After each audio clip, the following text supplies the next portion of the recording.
Thank you. You're bound to win, so that's all right. He's a winner from the start.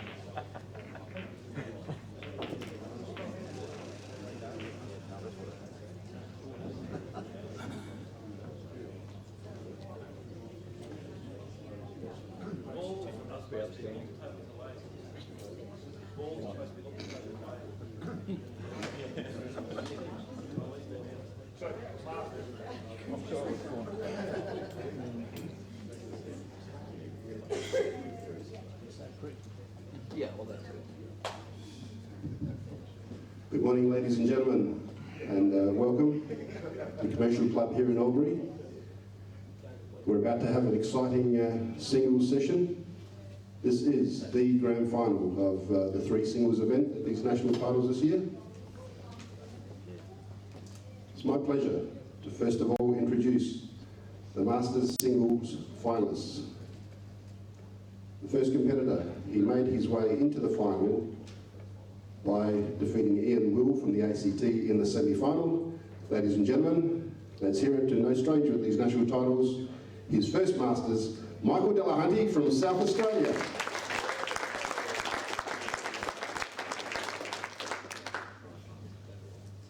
And his opponent, who defeated a former champion from South Australia, Russell Hilton. Ladies and gentlemen, from Tasmania, Wayne Stubbs. The umpire for the Masters event, John Phillips. In the women's final, she defeated semi-finalist Jessica Woods. She's won this event twice before. Ladies and gentlemen, from South Australia, Renata Delahunty.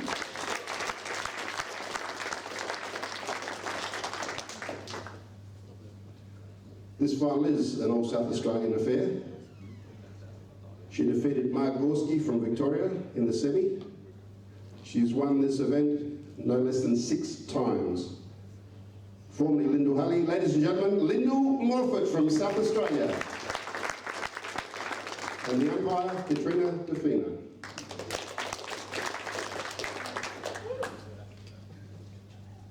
In the men's final, he defeated in the semi-final a former winner, Ben Noonan from Victoria.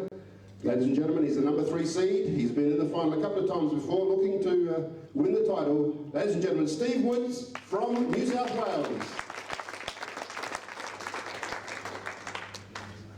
His opponent defeated Jake McCartney in a tussle 9-8 victory.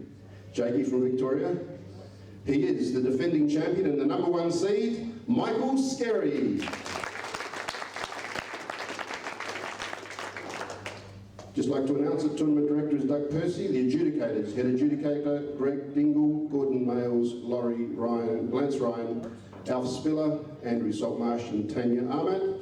Our commentators for Q-Ball TV, James Riley and Marc Robertson. Big round of applause, ladies and gentlemen, and wish these champions the very best of luck, these finalists. Come on, big round of applause for these finalists. Good luck to all competitors. Umpires, please take control. Come on, Mika.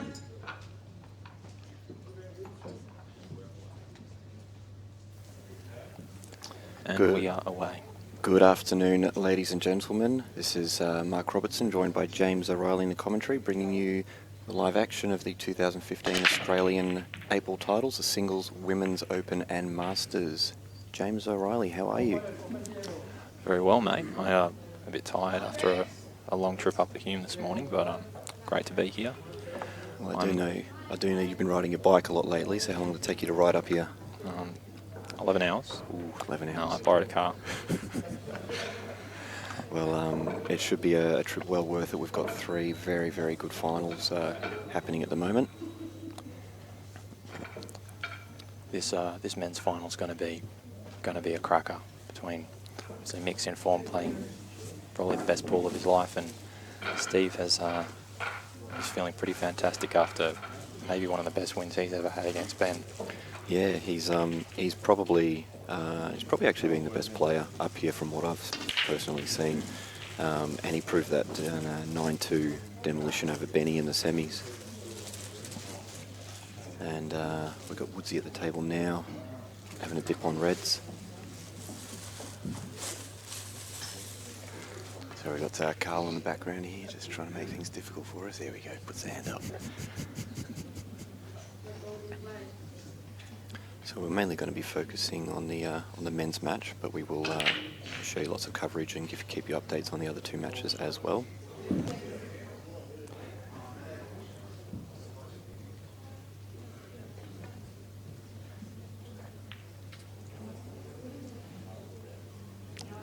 Based on what you've seen, mate, what would be your expectations for this match? I was actually just thinking that myself. I think Mick's game style actually matches up really well against Woodsy's very aggressive style of play. But in saying that, I think Woodsy's actually hitting the ball a bit better than Mick at the moment. So that's right on 50-50. I cannot pick a winner out of those 2. And the same for Lyndall and Renata. Just that they've played against each other so many times. I don't know who has the advantage there. Just can't pick a winner there either. And in the other match, Mick Delahunty and Wayne Stubbs, again, just cannot pick a winner there either. Those 2 have proven to be the best 2 out of the whole trip as well. On the fence, but hard not to be. Every match here is really set up to be a really intense tussle. That's it. And even that shot by Woodsy there, first frame, that was actually a bit of a tester, that shot, and he just seems to be making all those shots this whole trip.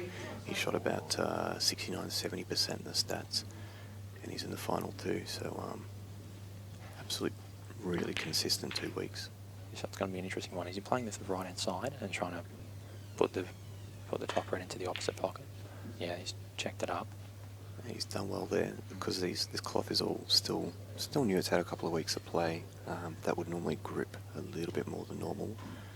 At the start of the tournament, that probably would have slid into the red there, so he's judged that well. The benefit of knocking this in is that the white's going to hit the black.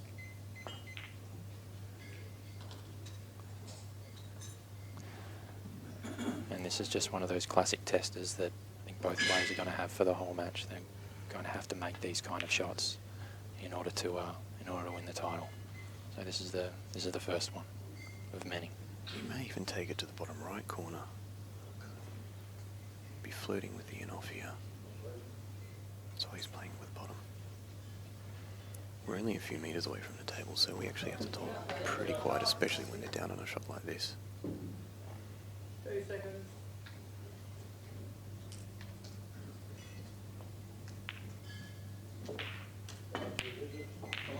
Great shot. Well, pretty much a perfect example of why I think Woodsy's hitting them the best out of everyone here. Is he just seems to be making all those testers. This whole trip, I don't think I've seen him make all those 50-50s he's making. Oh, he would be feeling pretty fantastic about that. Come to the table with a tricky opportunity. Just a nice opportunity though to remind himself that he's in form and he's ready to play, and he's well and truly delivered there. So over to Mick. Well, out of Mick's all his wins last year and all his wins this year, he was about to play Justin in the quarters. Justin was playing very well, and I said to Mick, I think this is going to be your hardest match in the last 2 years. And Mick played pretty much perfect to win 7-2. And he had a really good battle with Jake. The standard wasn't as high, but it was just a classic. It was like they were at war, pretty much. It was really good to watch. But I actually think this match now is actually going to be his new hardest match to win in the last 2 years. Woodsy, two-time runner-up, he's going to be so hungry to win this. He probably wants to win this more than anyone's wanted to win this final. Well, he's certainly given another really good opportunity here. Yellows look as good as they're going to look. Yeah, there's a nice break there by Mick, just no joy. That sometimes happens, you just got to go and sit down and get on with it.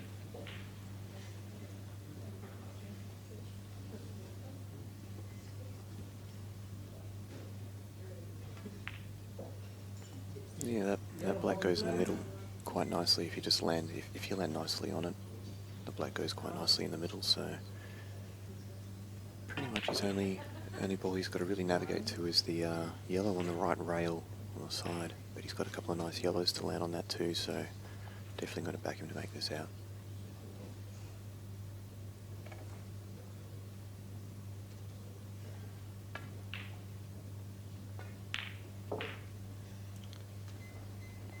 He's landed pretty straight there, so he probably has the opportunity to run through.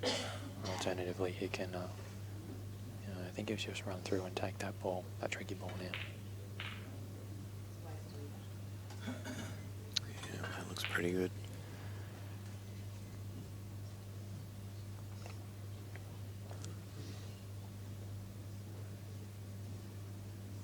Probably see him drop this in and play the yellow to the opposite centre pocket.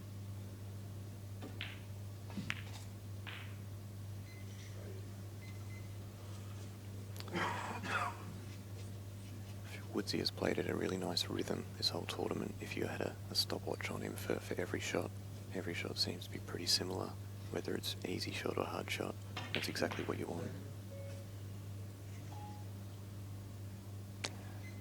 On the other table, Renata's going to be left with a tricky cut. Yeah, these pockets, they're not overly generous down the rails. So you pretty much have to hit this spot on if you're not, especially with the rest, if you're not confident knocking this in. Playing a safety is not a terrible option.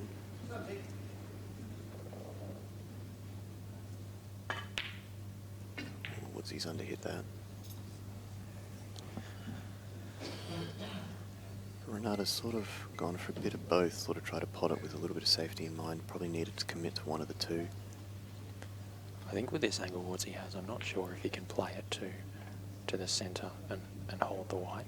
He might even need to take on a double here. Yeah, I wouldn't disagree with the double.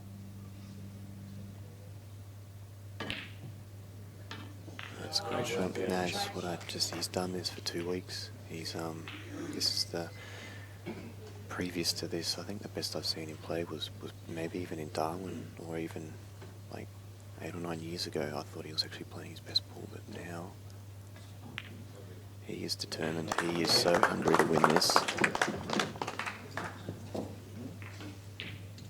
Formerly, I think last year he was ranked #1 in the country too, and that takes 4 years of consistent good efforts to get there. I was saying in the semi-finals, you had Mick and Jake. Mick, a previous winner, and Ben and Woodsy. been a previous winner. And in my opinion, you had Steve Woods and Jake, probably the two best players I've seen to not have won this tournament yet. I was talking to Steve this morning, when just when I got in, about how he's feeling, and he made the point that he's feeling great, but in addition to that, he made the point about the venue, how he loves the venue. He's played a couple of big money comps in Albury and won them at this particular venue, perhaps in this room. And then he's come here for the Nationals, and just from the get-go, he said he just felt comfortable here, which does make a big difference. I think he's speaking to Mick this morning. He mentioned that he's feeling just a little bit anxious. He hadn't been able to eat this morning and little things like that. Whereas Steve seems certainly the calmer of the two. Yeah, that's actually a good point. Woodsy made the semi-finals in the Albury tournament here this year, and he actually won it the 2 previous years, so he's going for 3 in a row, so it's definitely something about this venue he likes. I don't know if Steve has actually had too much trouble throughout the tournament winning his matches. I haven't heard of any close ones where Mick was actually 5-2 down, raced to 6 against Adrian Lancaster. Came back to win that 6-5, and he was 7-3 down against Jake. Yeah, 7-3 down against Jake. So he's come back twice, so he's not used to trailing. So he's made a couple of comebacks in this tournament so far, but raced to 10. If Mick can play, does have the angle here. It's a bit squeezy if he can extract that. Well, he's tried to cover that. Unfortunately, the one. Unfortunately, the yellow's dropped.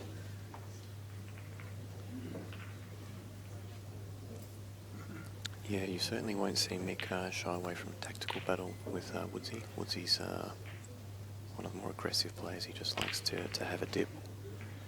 And if Woodsy plays well, he's just going to run constant racks on you. So Mick, he'll be looking to cover the odd pocket here or there to maybe slow Woodsy's momentum down every now and then. Just this visit so far for Mick just hasn't quite worked out the way that he'd want to. He's had a couple of results not go his way, and he's in a pretty precarious situation now. He's not only got to make a good shot here, but he's got to find a way to take control of the table again, because if nothing changes and Woodsy comes to the table with one visit, he's certainly going to be a big favourite in this frame. And so do you think that yellow passes to the top right corner? Sometimes these cameras can be very deceptive. I would say not. That's a nice shot. Very good shot. Very, very clever shot there. So not only has he contained Woodsy's red on the bottom right-hand rail, but he's also contained the red on the left-hand rail. So just trying to slow him down. He's played it in a way where both his yellows are still available. So if the opportunity presents itself for him to pot out, he can certainly take it. This game right now, this frame, I'd probably say is around 50-50 so far. Probably a lot of it hinges on this shot.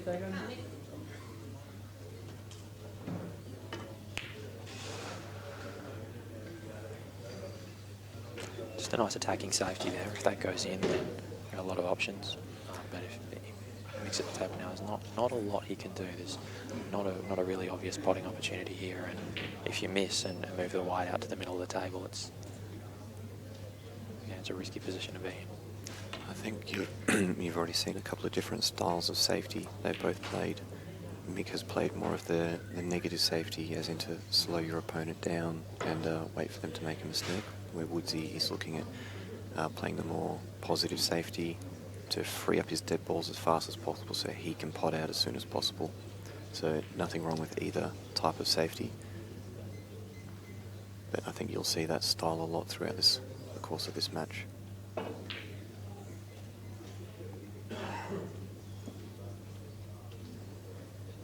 30 seconds.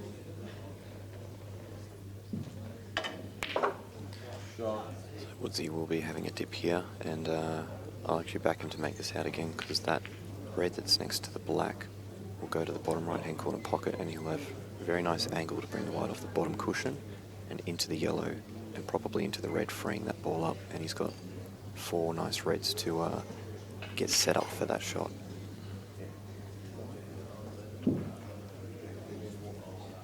You can tell his confidence is just sky high at the moment. He's going to want to take it to Mick, and that sets us up for a pretty entertaining final, because we've seen a couple of times in this tournament so far when Mick's had his back to the wall, when he fights back, he can produce something pretty remarkable. Yeah, definitely. Mick, he doesn't mind the odd comeback. Sometimes he, I feel like he almost put himself in that position deliberately over the years, because he gets excited at the idea of making a comeback. Sometimes you just can't, but if anyone John can Farnham do it, he definitely can. Yeah. So the other matches we have Lyndall and Renata. Oh, so Renata got that last frame, so Lyndall must have missed that long tricky black. I don't think I've seen one guy get the rest out this whole trip.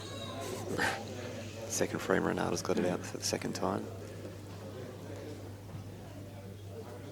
Be a nice little, I don't think they've done it before, but a nice little fairy tale for Renata to win the women's and Mick Delahunty to win the Masters. Just one loser in the family, James Delahunty. You're just no good. He let the family down. James is awesome. He had a good quarterfinals match with Jake, and James shot second in stats, 1 frame behind Justin Sage. So he's done South Australia proud. So this is an interesting spot for a lot of players here.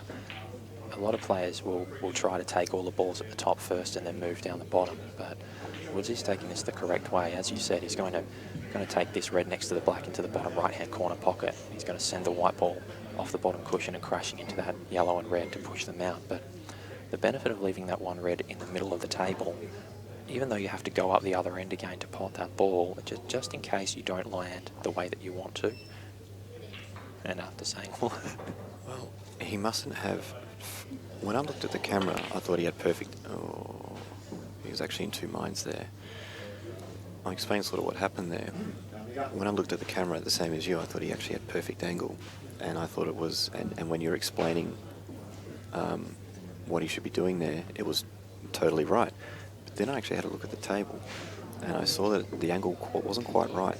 The white was going to throw wide. So in principle, you always want to do what James just said there: leave another ball. So when you're extracting your dead ball, you have another ball you can land on. So, and then Woodsy, he got down on his last red, and quite often a player will miss that shot because they're not happy with how they landed on the previous shot. So he would have been feathering that red, thinking, oh, why am I having to go this way? I shouldn't have had to have gone this way about it, and that's why he's missed it. He's just underhit that. Really could have come out about another foot there. it's hard to tell on this table, or on this camera, if that red is high enough that he could potentially hit the yellow into the red and then send it into the centre. If he can, that would be the easy shot because he's lined up almost straight for it, but I think it might be a little bit too far down. Yeah, looking at the camera, it looks perfect. And it just looks so easy, but then I look at the table, and I agree, I think the red might be just a little bit too far down the table.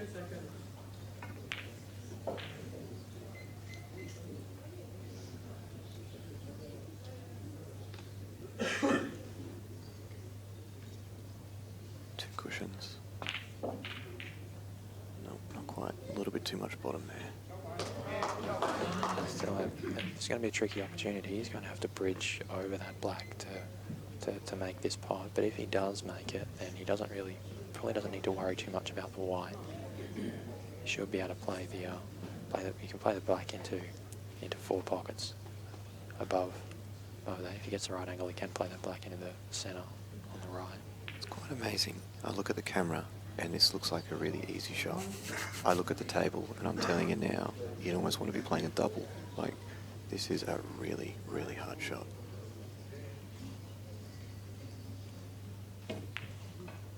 He's played that really well. Played that perfectly. That was a lot harder than what the camera made it look.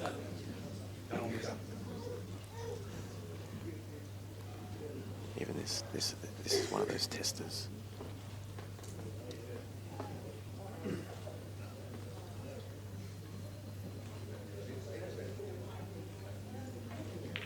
And it's in. He made it.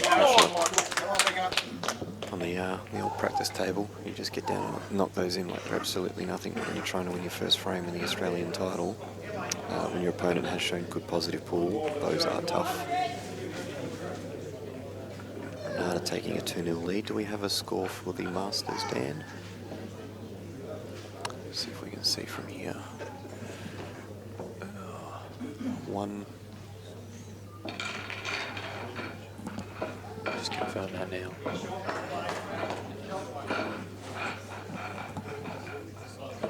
On the Masters side, Wayne Stubbs has had a fantastic tournament. He knocked out Steve Gray to proceed with Steve Gray. Of course, won the world title in the Masters earlier in the year, and is in fantastic form. Delahunty at the other end is one of the most accomplished QS in the game, and top guy to boot too. So it will be a fantastic match on that top corner also.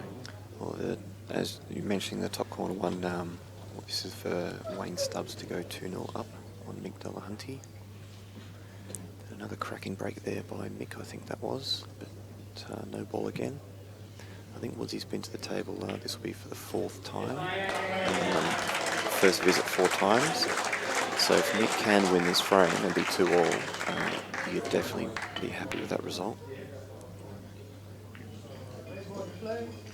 Another good opportunity for Woodsy here. All about the white ball this out. Shouldn't have to make any good pots.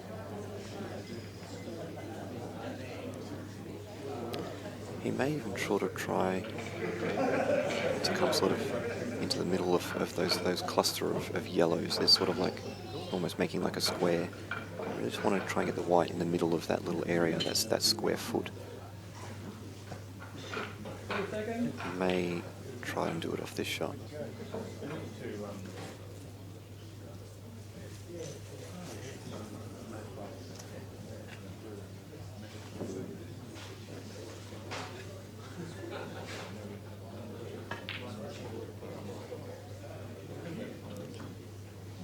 I think he's had a go at it, sort of trying to come into those top yellows there. Just make some contact. Yep, I think he's actually landed quite good here, actually. Maybe he was trying to do this.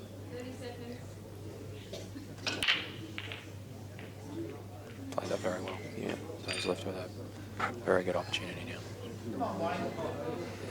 It's hard to see on the camera, but if you haven't had the opportunity to watch Steve play, he has one of the best queuing actions that you'll ever come across. He's so solid and so rigid, and it means that with so many of these pots, these little tricky ones, he's just in such a good situation, such a good position to be able to knock them in consistently. That's right. It doesn't matter if it's dead straight over the pocket or a long, tricky black down a rail. He does the same thing every time. That fluent cue action that you just saw there. He does it every single shot, and that's probably the most important thing when it comes to your cue action, as long as you do the exact same thing every shot.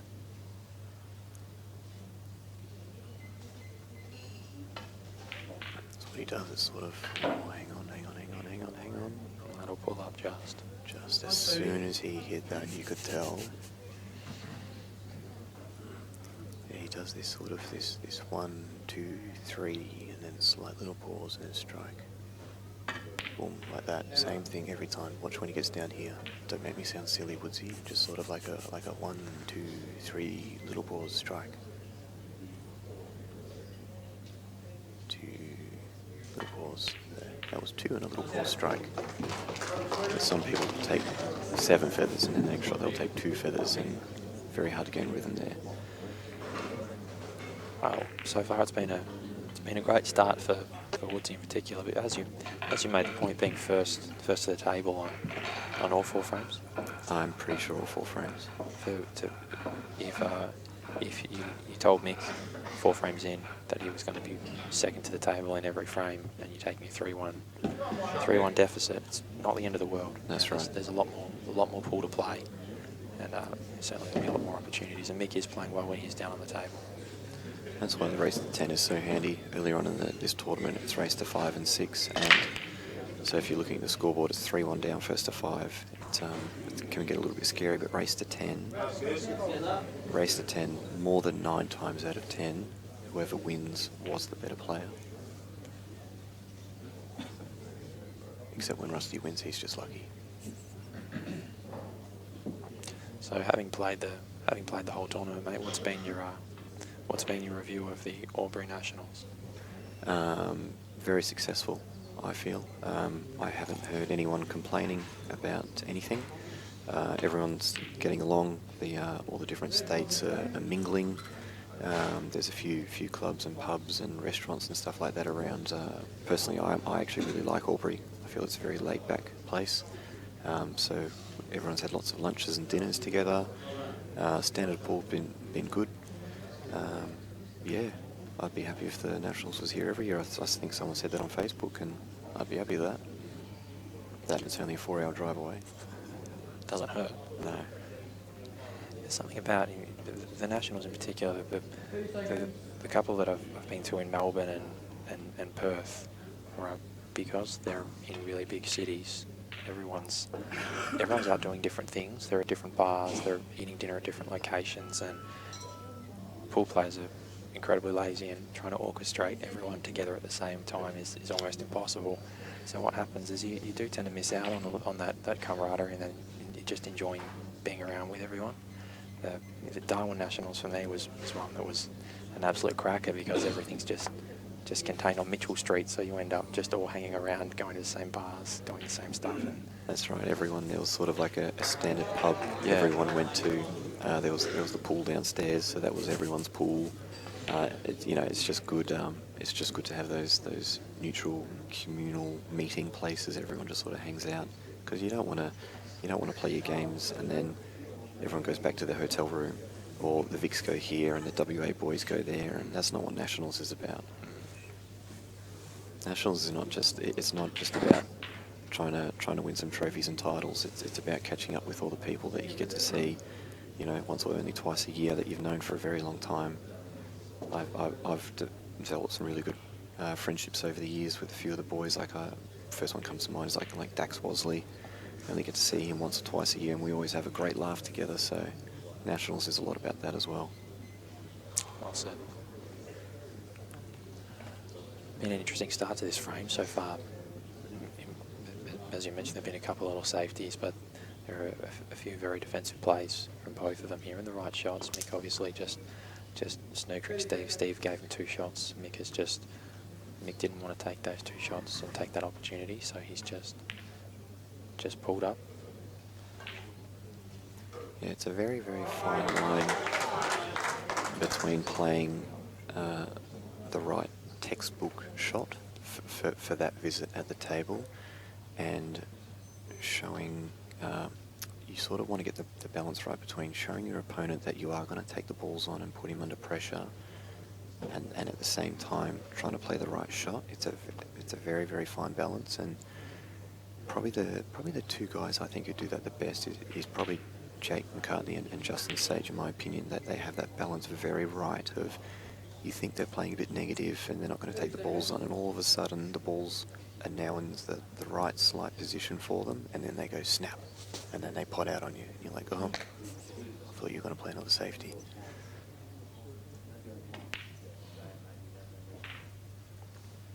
So Mick has decided now is the time.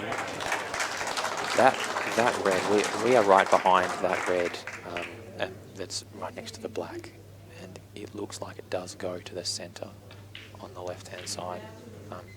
It's tight, but it looks like it does go.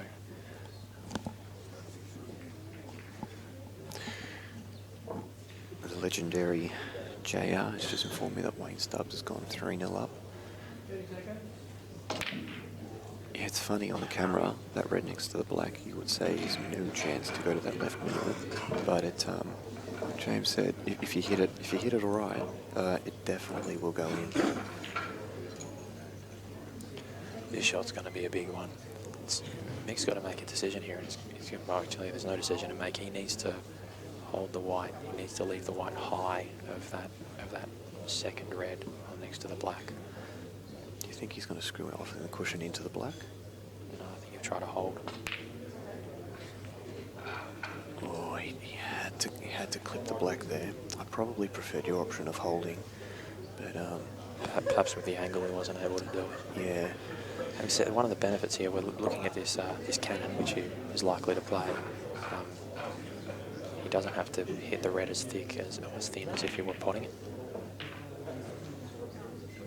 Okay, well, Woodsy goes favourite here, but it's not the worst outcome for Mick. a lot of work to be done by Woodsy, but I think you'll see for the next few shots, Woodsy will be in control of the table. Woodsy just looking to sort of free up his dead balls. Me personally, I'd be looking at sort of getting 2 here or some sort of safety, but Woodsy's just, I think he'll actually attack these balls, actually. Because the yellow that's to the bottom of the 3 on the rail will go inside that red, and then he can use the white to open up the other 2 balls on the rail. Now, if I was on reds, that's exactly what I would want my opponent to do.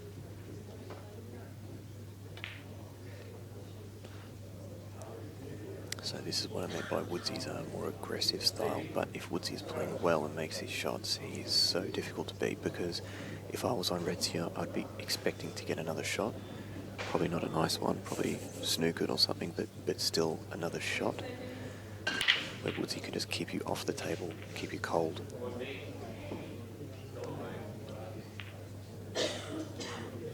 Renata and Lyndall on the other table have a very good tactical battle going on. They're both very experienced when it comes to the tactics of this game.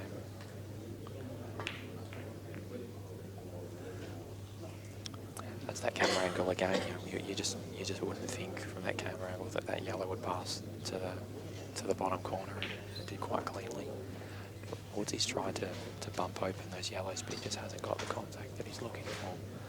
So he's going to play this little contained shot. Yeah, he went into abort mission mode. This is interesting for Mick because off 2 cushions he can hit that red. Based on how terrible Steve's balls are at the moment, do you consider potentially playing it safe, giving him 2 shots and maybe killing that live yellow that's in the middle of the table? Yeah, or is he just playing too well for that? That is a very good option, I think. Yeah, I think this probably is the better shot. Yep, he's done your shot. I agree with that shot. Played it well too. If he's tried to come off 2 cushions and didn't hit his red, Woodsy could have basically bumped a dead ball off the rail and then just laid the exact same snooker again. And then Mick would have been in even more trouble. So I like the shot. Not actually sure what Woodsy's plan is here. I'm not a big fan of that. Obviously, that's not exactly what he was trying to do. I'm actually not sure what he was trying to do, but I think perhaps the idea is to just get that yellow out to a point where, as in the bottom yellow out to a point where it will pass under that red really cleanly, which it now will. So if you were given another opportunity at it, because those 2 balls are touching, you could potentially knock that in and kick those 2 balls out on the cushion pretty easily. Question. Woodsy's still in control. Mick's now got a great opportunity though, because if he can get the white between the black and yellow, it looks like he can there by the way he's lining it up. He can have a crack at hitting one, and if by chance he misses it, he could come off the cushion and either rebound if he aims for one in the pocket. He can come off the right-hand rail and bounce back to the on the bottom rail, or the opposite way. So he's actually quite unlucky to not hit one of his reds here. It's a bit of a swerve sort of around the black. He's played your shot, great shot. So I think he was perhaps trying to pot that red over the pocket, but again just has that second chance draw that if he misses it, he's likely to still hit a red, which just keeps Steve under the pump. So yellows are still in control of the table, but this game is slowly moving more towards a 50-50 win result here for reds or yellows. Woodsy's actually got to start making be a little bit more productive with his shots here.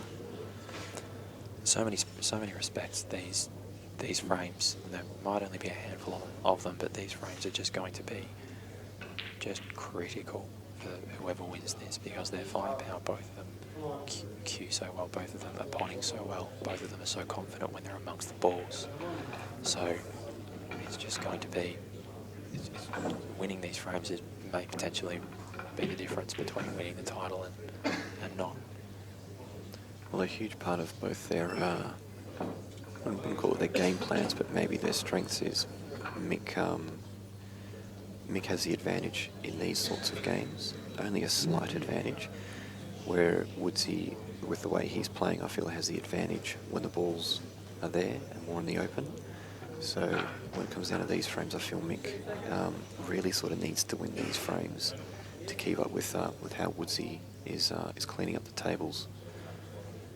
There's actually a very nice shot there by Woodsy. Mick pretty much just doesn't want to foul here. I don't know if that yellow on the right-hand rail goes sort of inside those other two yellows and maybe inside the red. If it did, that's a great shot. If it didn't, that's still actually a really nice shot. Woodsy will have a look at potting out here for sure. Very real chance to pot out too. Woodsy's comfortable having one or even two yellows on that rail. That red over the pocket, he's played that very well. That red over the pocket actually opens the pocket, makes it bigger. So now that he's opened those up, this starts to look quite easy. Textbook might be a better word. Just as long as the red on the way back doesn't do anything funny. He's going to bounce off that jaw. Sometimes they'll bounce out and smother the black or do something funny, so played that very well. He's just played that with just a little bit of extra pace to avoid exactly what you said.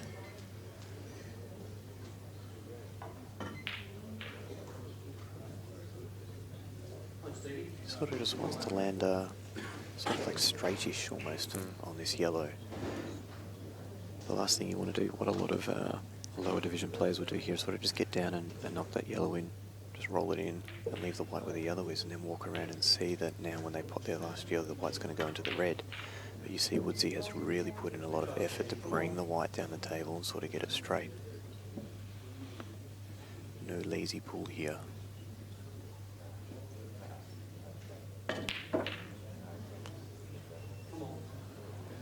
So again, on the camera, this black looks like it's unmissable, and he will make it, but it is certainly a little bit more tricky than what the camera makes it look.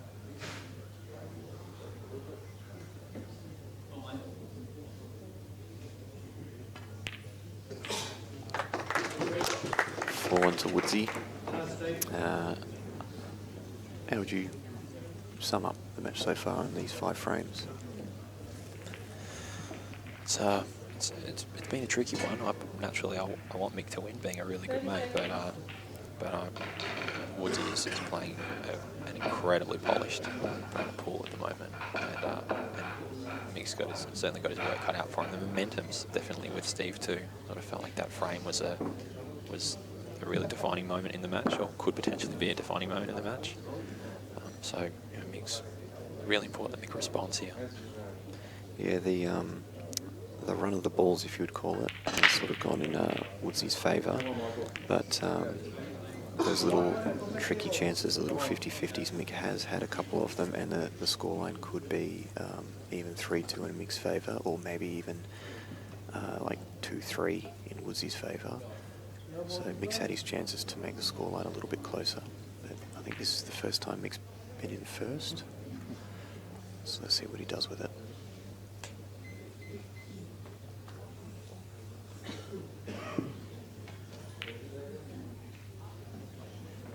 I was saying in the semi-finals that I felt that for how great a player Woodsy has been, he deserves to have, I feel, another crack at the title in the final. I don't know if anyone deserves to be Australian champion, but I felt that for how good he's been for so long, 2 runners up, I just felt like he deserved just another chance in the final.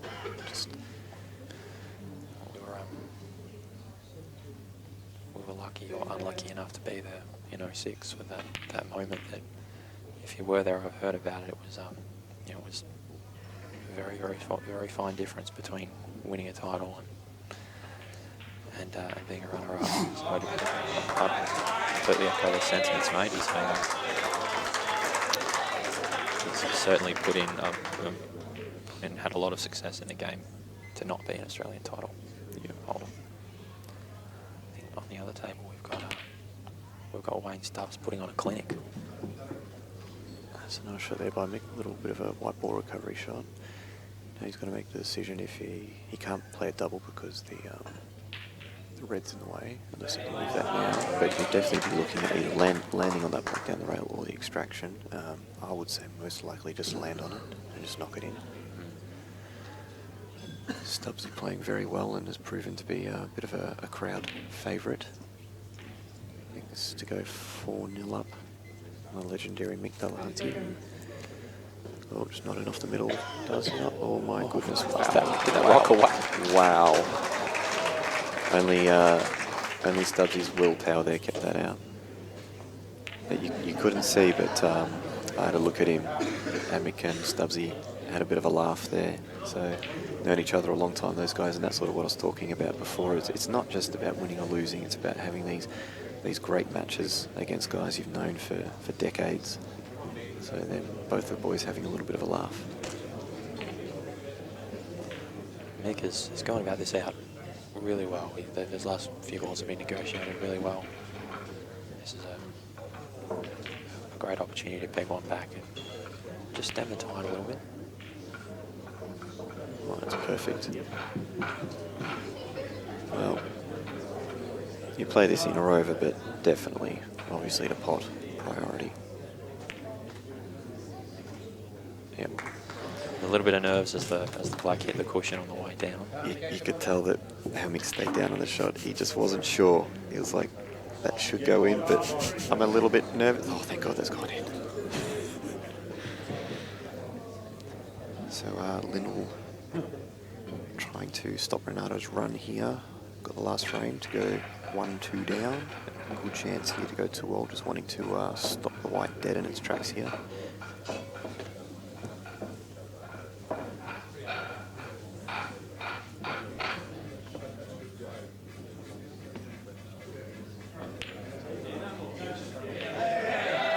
Interesting cue action Lyndall has, but she's always that's the way she's always played. You actually never know when she's going to hit the white.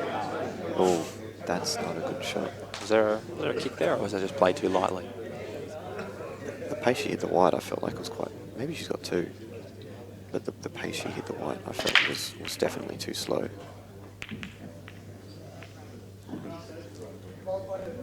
Just lazy.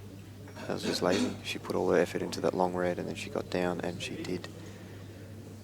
Woodsy had, I used him as an example earlier, on the second last yellow. He walked around and had a good look where he wanted the white, and he put the effort to put the white exactly where he wanted it, where Lyndall sort of just got down and hit it, thinking, oh yeah, easy black. Maybe she got a little kick, or maybe she underhit it, maybe a bit of both. But yeah, you can't go doing that.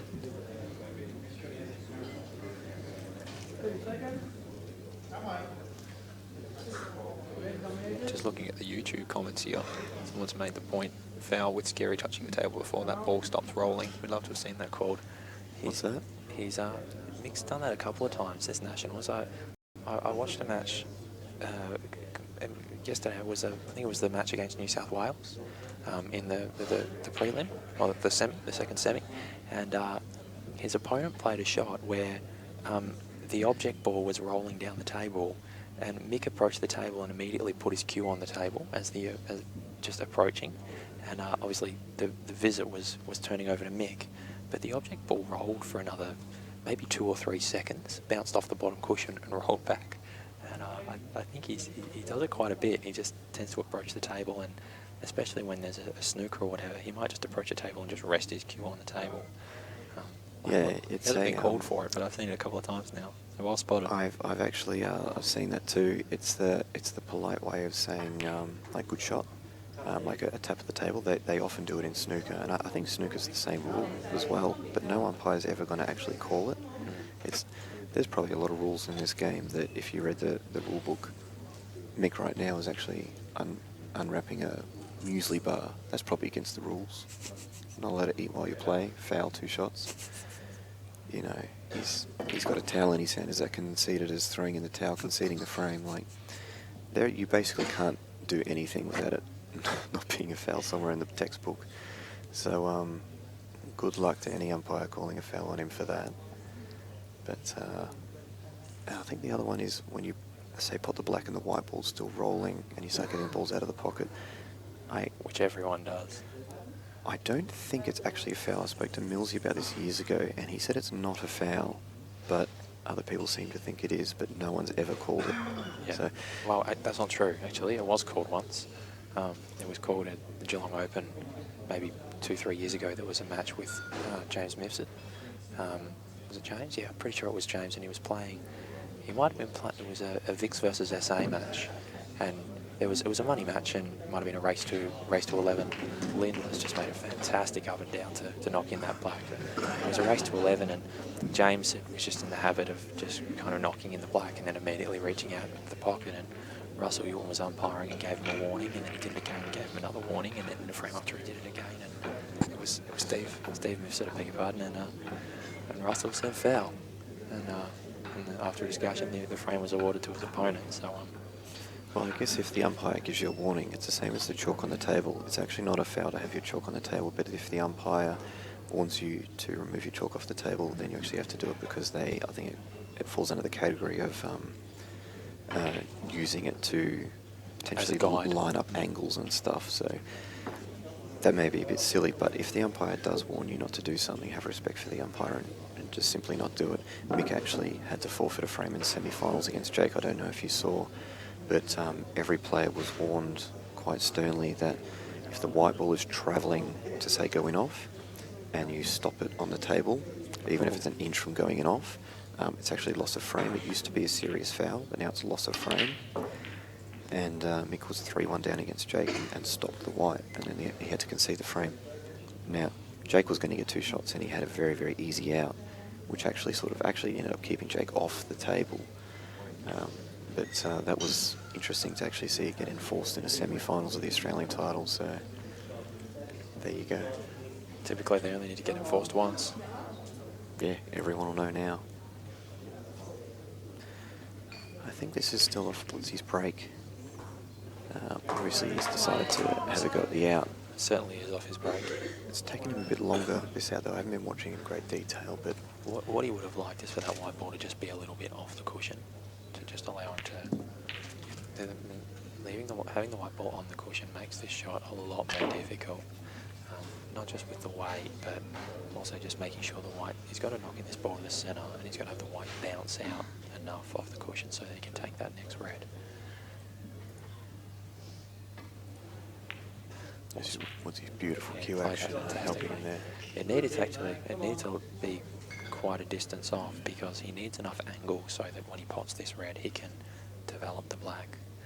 But this is one of those moments where even no matter how well you plan it, ultimately you're not entirely sure how it's going to go. Might be able to screw into that middle yellow just like that. Yeah, just like that. That was not lucky. He's totally intentionally just meant to play that. Again, this is just the form I've seen Woodsy play the whole 2 weeks. It is one of the better shots that you'll see in a tight spot like that. Mick beat Woodsy in a very good match in the semi-finals, the international singles.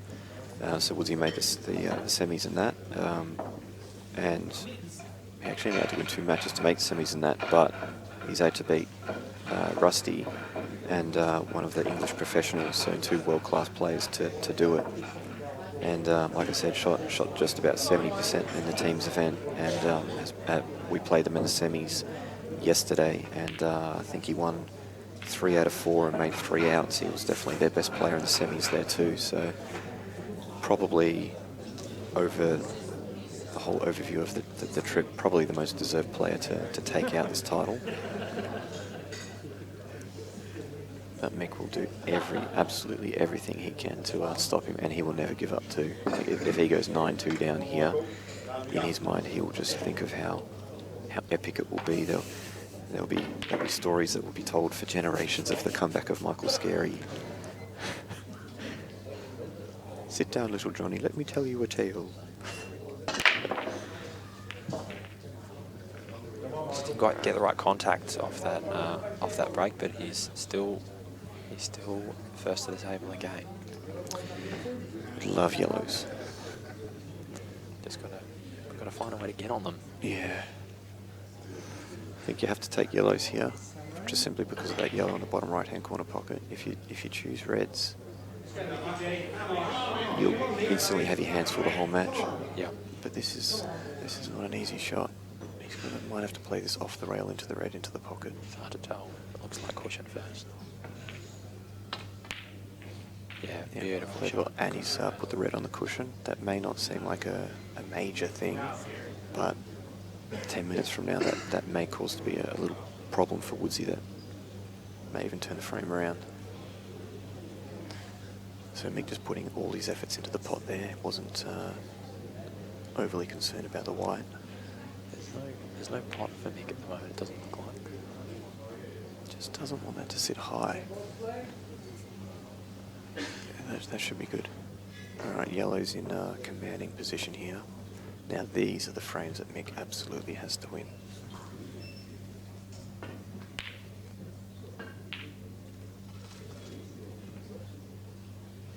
Great shot there by Renata on the other table.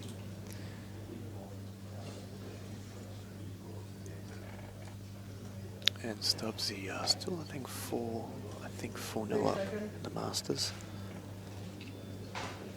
Stubbsy knocking out Steve Gray, I think in the last 16. I don't know if you saw, James, but in the last 16, Wayne Stubbs was playing Steve Gray. Steve Gray, the current World Masters champion, something we're extremely proud of him. He's a very, very nice and popular guy, Steve, too. And Steve was 4-0 down, raced to 5. And Steve's fought back to go 4-all, and he's got 2 shots with an out, probably to make maybe 3 or 4 out of 5, and he's decided to free the black up off cushion, played an extraction, good shot. Yeah, I did see this. Yeah, and then the blacks come up sort of up the rail off another ball and sort of dropped in the middle. So a little bit disappointing for Steve, but I think he's won this the last 2 or 3 years, so he was due for a bit of bad fortune.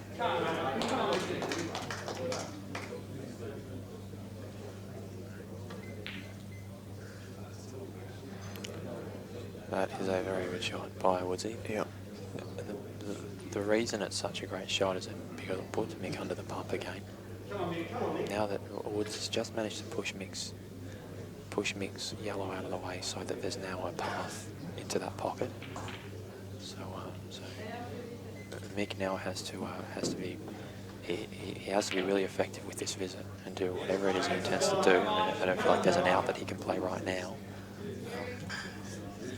Those top 2 yellows potentially that are touching, you could potentially send one of those down there again.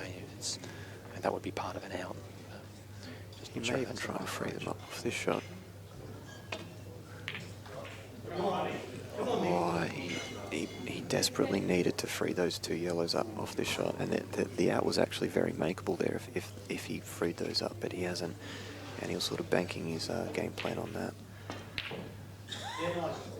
Yellows are still in a slightly favoured position here, but if you can't pot out, you can't win the frame, you can't close it out. So Woodsy will still chip around for a while and send some more reds there, smother it a bit, and then Woodsy would like to get the black down there as well. Just looking at Mick's balls right now, those 2 yellows that are touching are just going to create such a headache. You know, I mean, yeah. Screw the white into the black. No. Ooh. Geez, I'd almost need to think about that for a while. Yeah, I like it. I think I like it. Yeah, that's good. What do you say then, mate? Well, it's the kind of shot where you look at it and think, can Woodsy just hit him out with 1 shot? Or is that actually really hard to do? And the more I look at it, the more I think it's actually really hard to clear both of those balls out there. And that red on the top cushion, if that was not there, if that was off the cushion by a bit, I don't actually know if Mick would have played that shot. I'm not sure. So that red up that I said on the top cushion up there is sort of the same to Mick as the two yellows together. Fantastic shot by Steve. Very nice shot. There's that cue action coming in handy again. What sort of angle do you want on these balls to feel like you can confidently get them out with two? So often, especially with you're talking about third and fourth division players, if you are going to try to open two balls out of a pocket or whatever, it's just so important that you get the angle right. Yeah. Well, where would you want to be coming from? Well, I would feel that he wants the white to be on the right-hand side of the table here, almost sort of say where the middle pocket is, sort of that line. So then he can hit the top red almost straight into the other red half ball. Then the top red will fling to the right, the right cushion, and then bounce out towards the left-hand side of the table as well. Yeah. But in doing that too, because he's playing the top ball sort of straight in the middle, he can control the white as well. So I think you'll see him trying to get to the right-hand side of the table here, which he's done that. Very nice shot. That was actually an extremely difficult shot. So you're going to see a lot of pace here. Yep, straight into that red half ball. You're going to see a lot of pace because he wants to clear them both out of here, and you'll probably see him try and stun the white out to the middle of the table. No, he's hit that bottom red too thin, so he didn't get the reaction he wanted off the first ball. You know what? This is actually still tricky. Do you reckon that yellow passes into the black? I don't think so.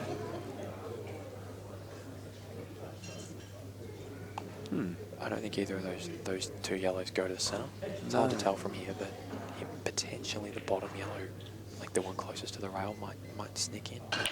It's hard to see from here.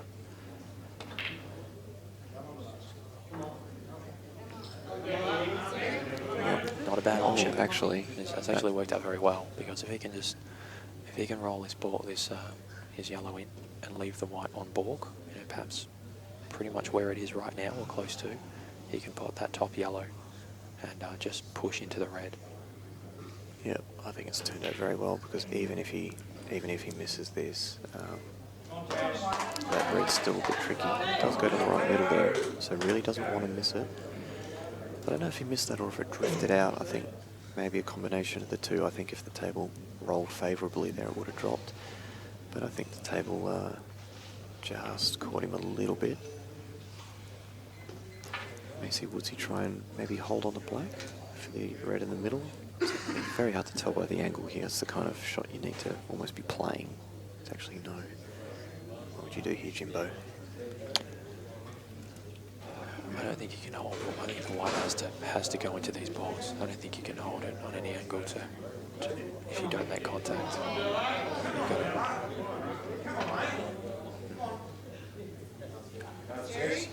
My thinking is no matter what happened there, he wasn't going to be able to hold. What he has done though is he's just made it that little bit harder in terms of where the black goes. It would have been really easy for Mick to just be able to hopefully roll in these couple and then be in a position where he can just roll the black into that bottom left-hand corner. He can't do that now.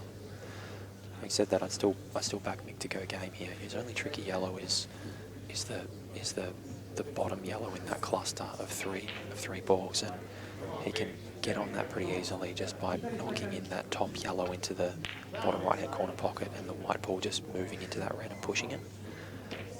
So my thinking is he will leave that, have that as the last ball. He just needs to, again, his angle, he just needs to get the angle right here. He almost just wants to be in a straight line dead up the table would be the perfect angle. Yeah, I agree.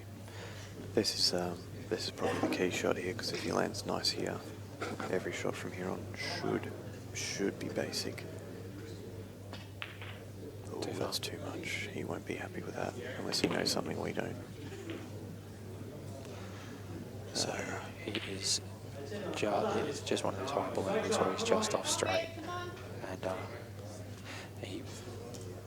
he's now got a lot of work to do if he does want to continue with the out. Potentially top spin off one or two cushions and play his last yellow to the top right-hand corner pocket, or maybe to the middle. But now that red that Woodsy has sort of over the pocket might be blocking the black.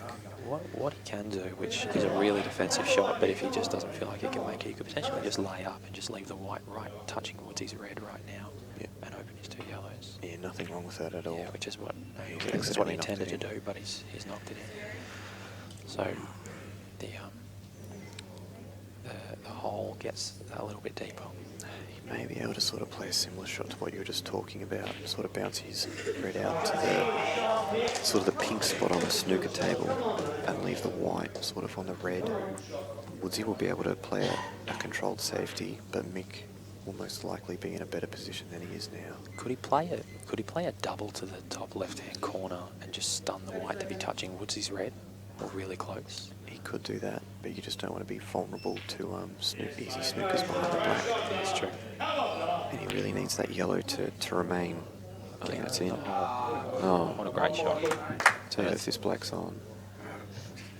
I think it's just so hard to tell from this camera angle, but my thinking is that it's not. But what he can do is he can take control of this pocket if he plays it well. Yep.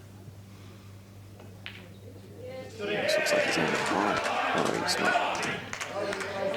Wow. So Mick's done a few little calculations in his head there, and he worked out that no safety was good enough to be worth playing. Or he did have safeties in mind that were nice, but were simply just harder to play than the long double. So he thought, you know what, I'm just going to try and knock in this long double. If I do, I'm straight on the black, and then at least the ball's on my side of the court. So if you ever are torn between a safety or a pot, and you really feel like it's 50-50, I think you should have a go, because it's better to just leave fate in your hands than your opponent's, and it can frustrate your opponent a little bit like that. That may make Woodsy sort of a little bit annoyed, but he seems to be smiling, but I'm sure he's sort of gritting his teeth. Here we go. You can see the way that he plays it too. This is just a confident pot. If he misses this, the frame's over. So it's the difference there. Very, very simply, the difference there. It's a 2-frame swing. That single shot.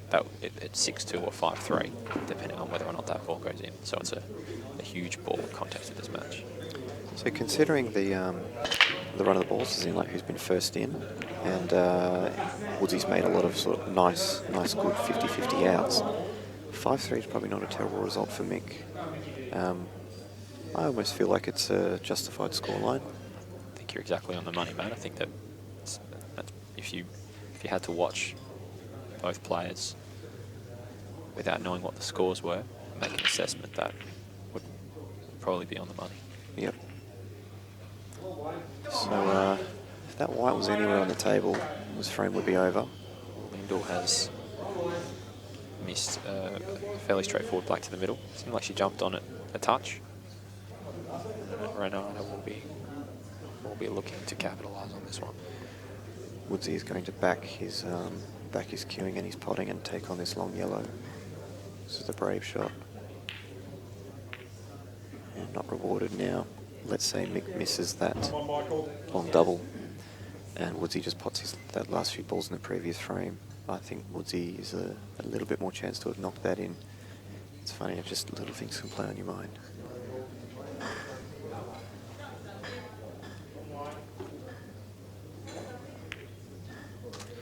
So a very real good opportunity for Mick to peg another frame back, go 4-5. Oh my look at goodness. this.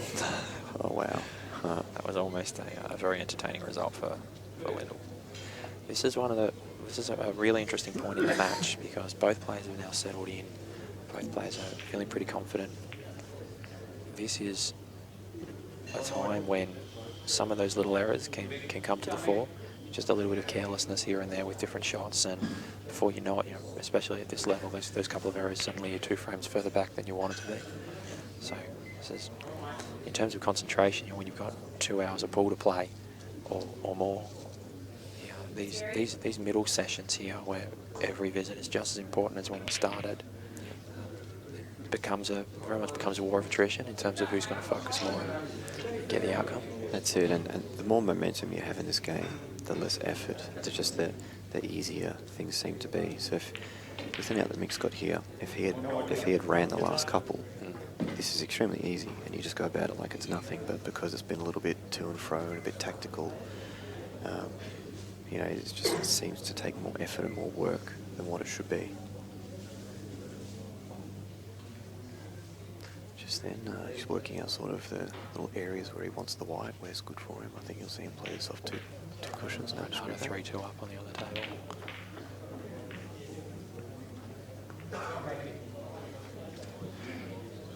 So it looks like he's going to have to come off the top cushion here.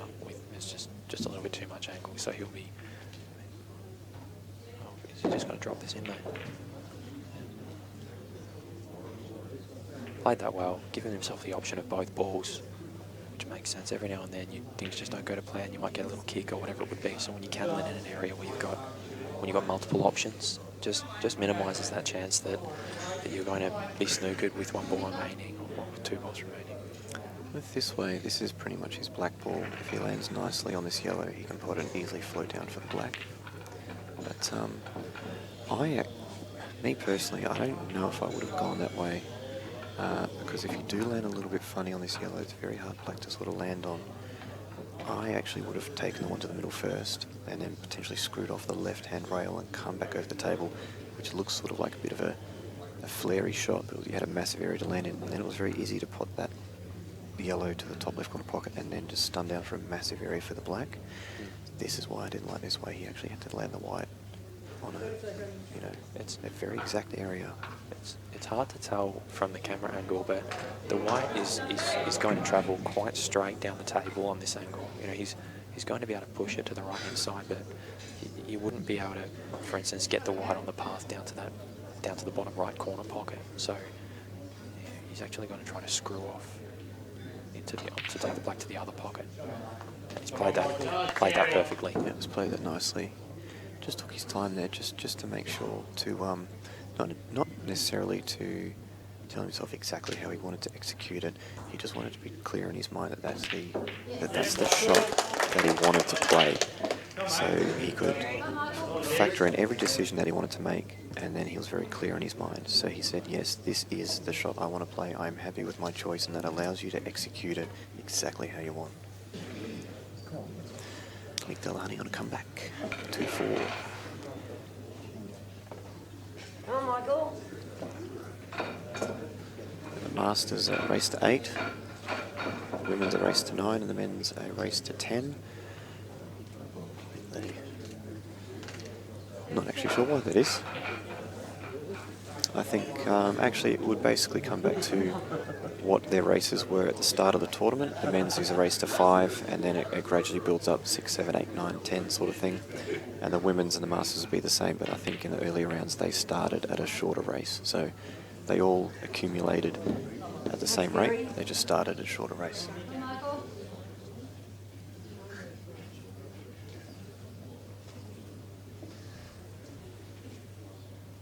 Stubbsy, a tricky chance, but maybe a chance to go 5-2 up there. This looks dry,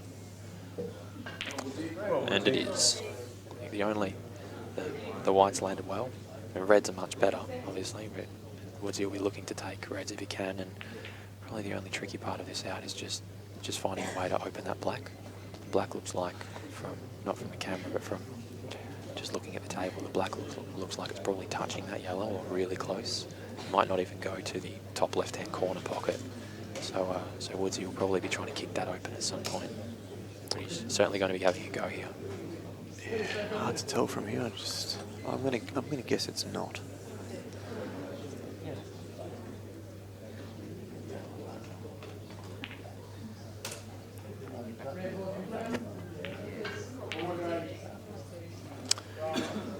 Yeah, a bit of a tricky one here on reds. Only because of that black. If that black is on to the top left corner pocket, I definitely reckon he'd make this. I'm just trying to see which ball he can use to free it up if it's not on.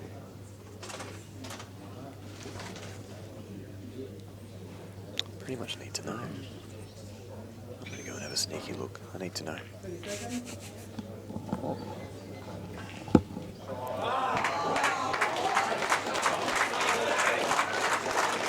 Stubbsy once again just making some big shots, and he races to 5-2 up. Black denied. Does not go, so the black is dead. Maybe How do you see him freeing up this black, James? I would be taking the red that is on closest to the left-hand rail, up the top left, and I'd be trying to land with enough angle to just stun across and open it, so that if I land awkward, I can either take the red to the middle, or I can take the red to the other corner. Yeah, that'd be the good option. This is a very good example of what we were talking about. You know, Stevenson played very solid for the whole match, and just down on that shot, obviously he hasn't got the result that he wanted, and it's quite a makeable shot. Just that concentration and trying to keep that concentration for hours on end, for at least a couple of hours. And so Steve's got an opportunity again to come back to the table. And this is not uncommon for these kind of races, just to find a couple of little dead spots in the middle of the race where if one player capitalises and makes the most of their opportunities, it can go a long way toward winning these matches. You know, by now at this point in a match, both players will have made a few mistakes. Obviously they've played some nice shots too, but they've made a few mistakes. So those can linger on the mind.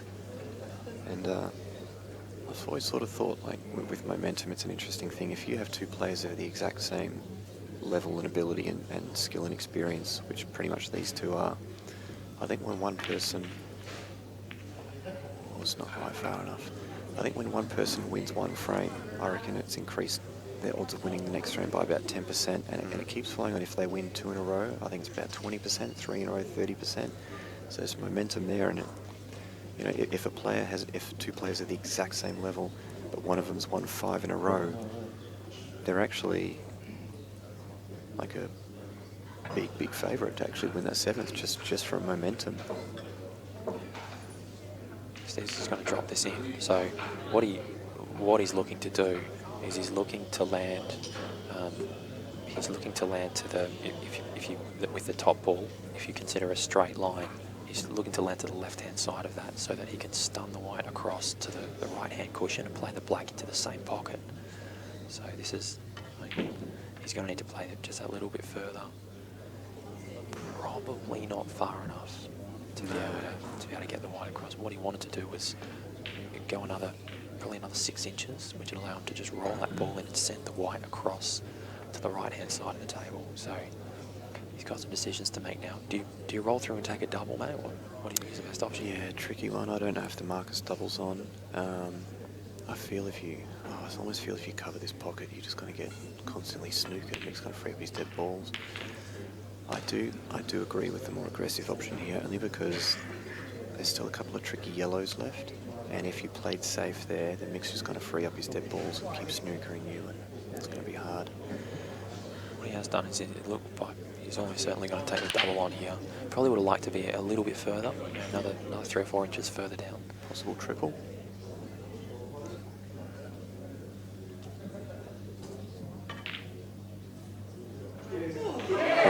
Great shot.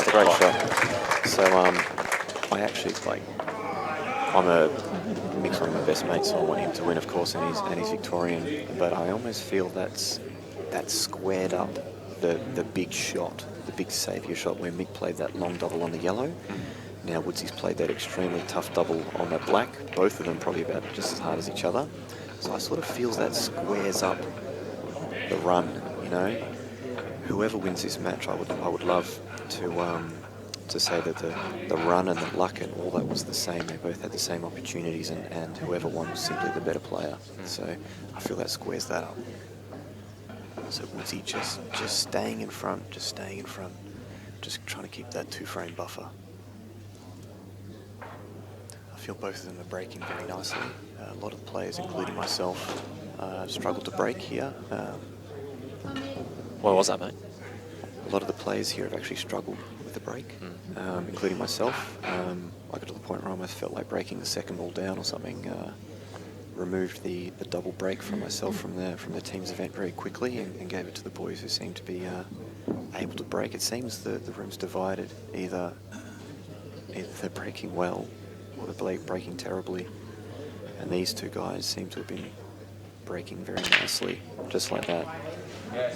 These two guys, James Della, Jake McCartney, seem to be breaking very nicely still. Just a huge break from Steve. Certainly going to give himself the best opportunity here to to move to 7-4, and so I'm just wondering, Dan, if we can actually get a quick replay of that break. Something I want to... This is pretty much exactly how Woodsy tries to break. It's a very textbook break, and Dan's just going to work some of his magic. I'll explain the Woodsy break to you.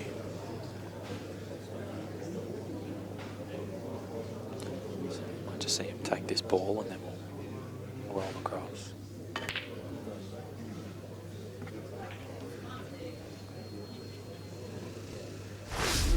So Woodsy break, the white dead straight, the white comes straight back. Got a bit of deflection there. But if you notice where the white was coming back, when you put the white dead straight like that, you want the white to be travelling back to the same cushion that you cued it from. If the white flicks off to either side, then your chance of going in off the middle pockets, and if you think just sort of about the physics of it, so much of the energy has stayed with the white. You want all the energy to go through the pack, so you need that white to come straight back. So that's pretty much a very good textbook break there by Woodsy.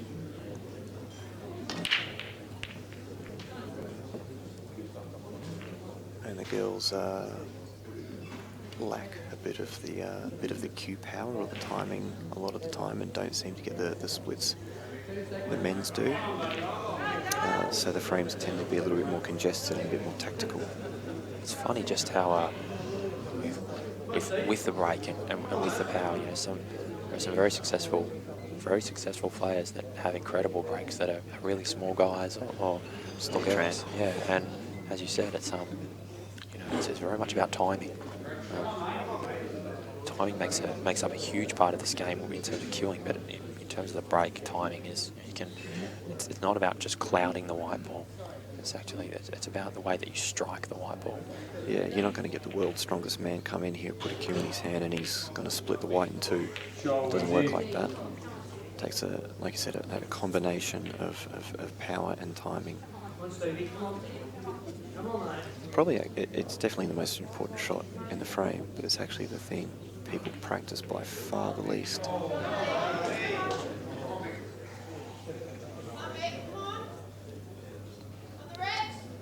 So Woodsy's just landed to the wrong side of this yellow. He'd like to have landed a little straighter to the yellow in the middle. So he's got a decision to make here. I think he'll bring the white off 2 or 3 cushions. No, just playing it safe. No, I like that option. He's just backing his queuing, backing his mid-range potting. It's hard to tell from here, but he may just be able to. Potentially doesn't need too much work on the white. He can just roll into this red and leave himself with a straight long black. Beautiful shot. Just Oh, no, white kept trailing a little bit more than I thought. Yeah, looking at the table, this is normally a 9 out of 10 for Woodsy, but factoring in this pressure, I'll say 8 out of 10. 8.5 out of 10. And he's played that nice. Again, just those 50-50s, or the ones that he should just be making, he continues to make and keep his nose in front. I am going to give up my seat in the commentary. I'm going to hand it over to PB and start giving Scerri some support. So thank you very much, James. I enjoyed the commentary with you, and I'm sure we'll have a bit of a celebration later if Mick gets up. Look forward to it, mate. Cheers, Over buddy. and out.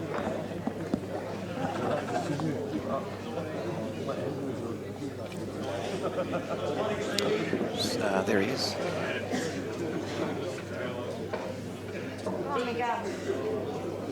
Mick Delahunty there, pegging one back, 5-3. It's not been in plain view, but I think the standard's actually been pretty decent there. The old Masters match, with the 2 South Australian veterans, Lyndall and Renata, going at it to and fro.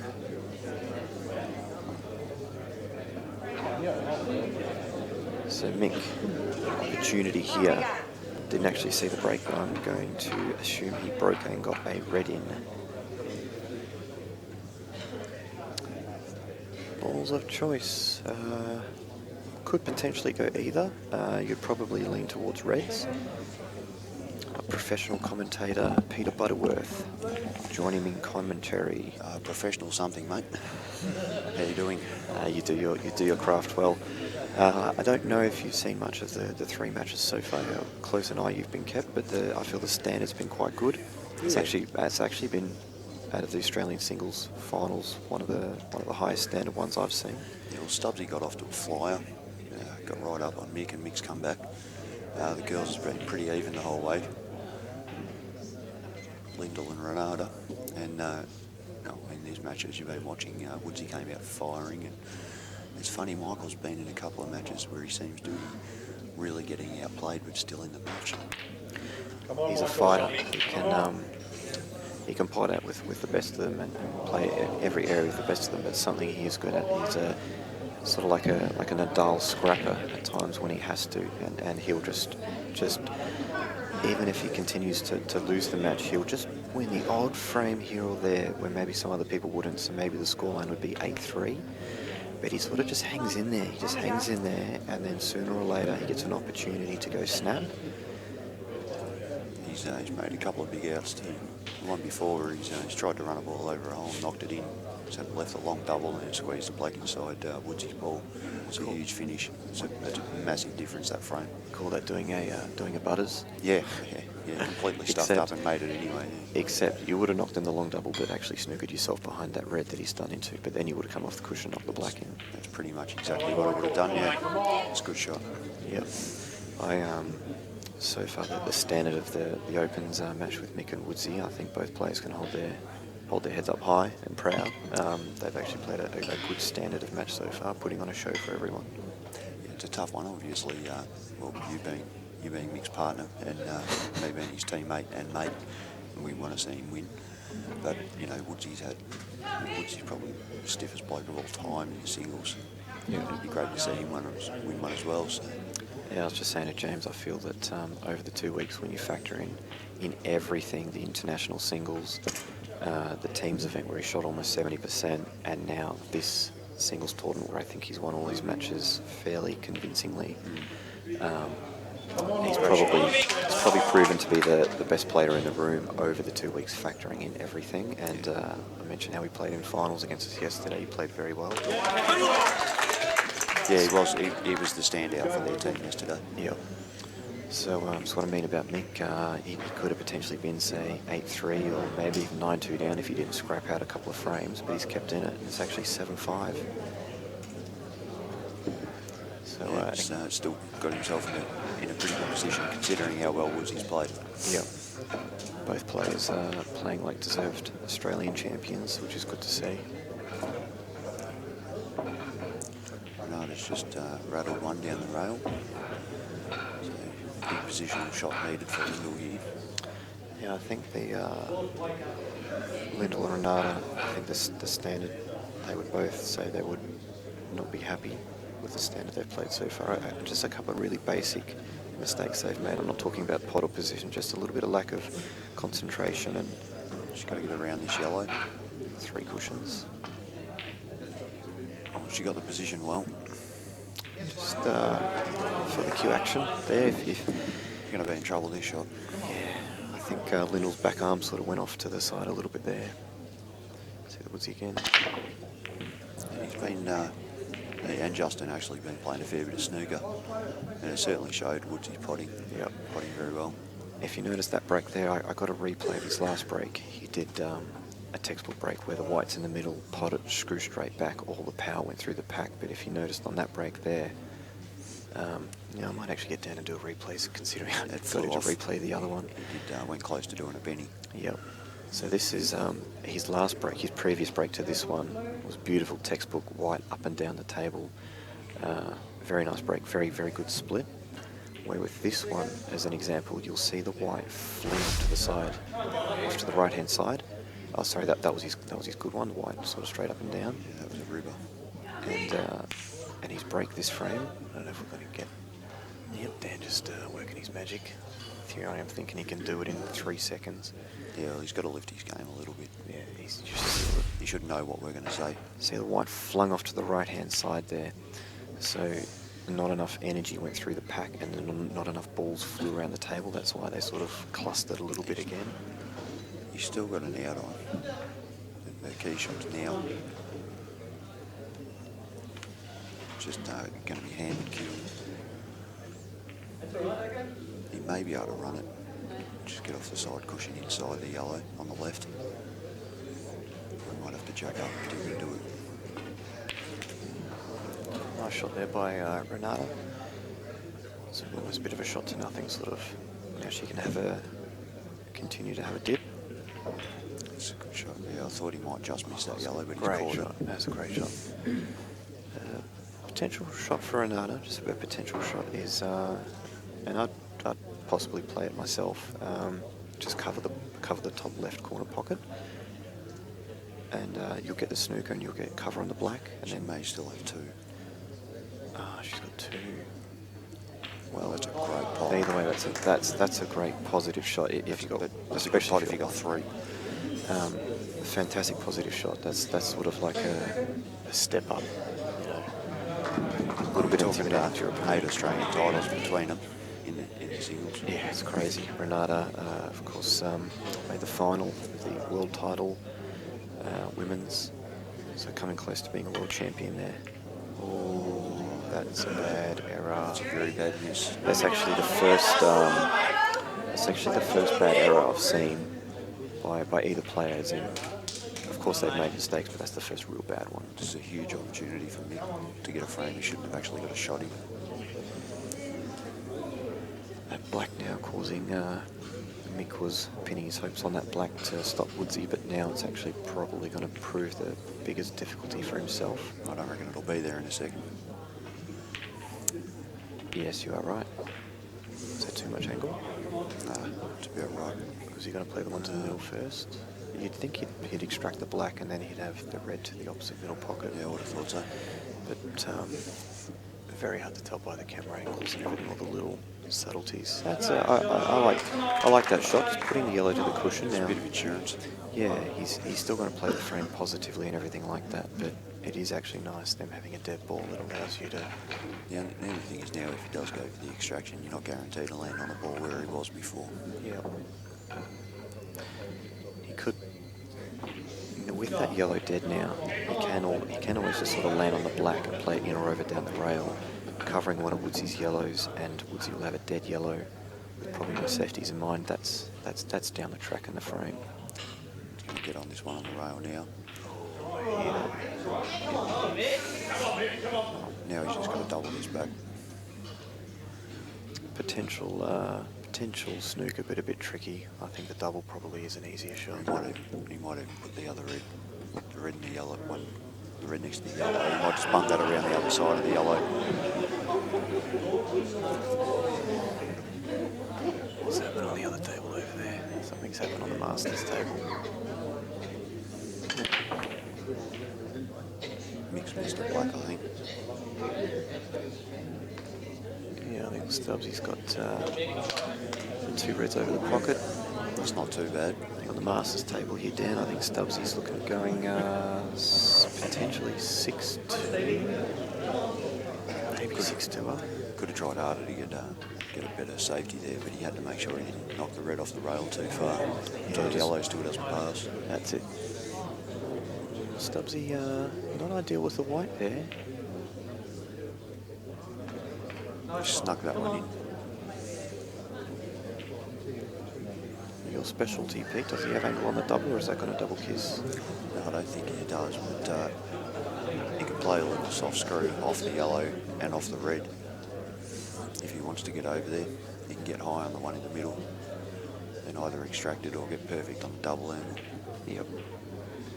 So me, like, with my natural style, like I look for the outs as much as the other guys, but I'd be very tempted to lay up here and actually cover this bottom left corner pocket, controlling the red and black. On the other hand, if he punches this, there's a good chance he gets the black out. The thing is, with this frame, I don't know whose black that is first, and what I mean by that is simply who's going to get to the black first. Woodsy can go for the extraction here, I think. Yeah, so Woodsy go for it. It's a good thing that Woodsy's sticking to his initial game plan. You've got to overplay this a little bit, because if you catch the red, you clear it as well. Well, Play that beautifully. I'm sure there's still got potential problems here. Probably a double on the black. Yep. Yellow doesn't go in that corner. So a cut to the middle, bring the white off 1 or 2 cushions, depending on pace, and then a good double on the black. Not sure Stubbsy actually knocked that black in or not. I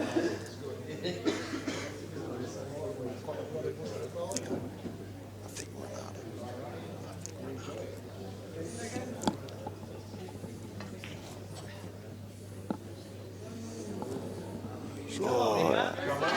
What's that? That's that. I think the face double was on. It's pretty standard sort of face double one I'd expect Woodsy to get. So I think Mick will be happy with that. I think Mick's. I think Mick might have to snooker, but he might have to keep that red on the cushion. Yeah, So sort Woodsy of can't get out of the snooker pot and roll the black down. sort of glance off the right hand side of it, tuck the white in Yeah. behind the black, and leave the Yeah, that's cover. exactly what he's done. Yeah, Woodsy's got to punch himself 2 cushions, I reckon. I felt maybe the angle wasn't there, but I had a pretty good view. I felt he could have come off the right-hand side of that yellow to keep the red further down the rail, and he actually might have been able to nestle in right inside the black. Now he's wide in the angle with playing it like this, so that's a potential positive to that. I don't like this shot. And that's why Yeah. I like playing it off 2 cushions there, because you take the in off out of play, unless you hit a flush and follow it in. I don't even know if I would have had a dip, because you knock it in and you got nothing. I wouldn't have had a dip there. Why? He had nothing after. So Michael, just run this in the middle pocket, run through a bit. You'd think then even get on the angle. Do you ever go at the extraction now, or you try and control it with 2 shots? I'd actually pop the other 2 first, then get on a double in the corner with the red, and you nudge the black up, and it goes in the middle. So you bump the red over the hole with 1, get the black out, then you're right. Yeah, there's a few different ways you can go about this. Probably depend on how you feel, really. Only if you're flowing and you're on a practice table, you put this angle half ball, you pot it to the middle, and you bring the white down into the black and frame up. But in this sort of situation, I probably agree with more of your shot, what you said.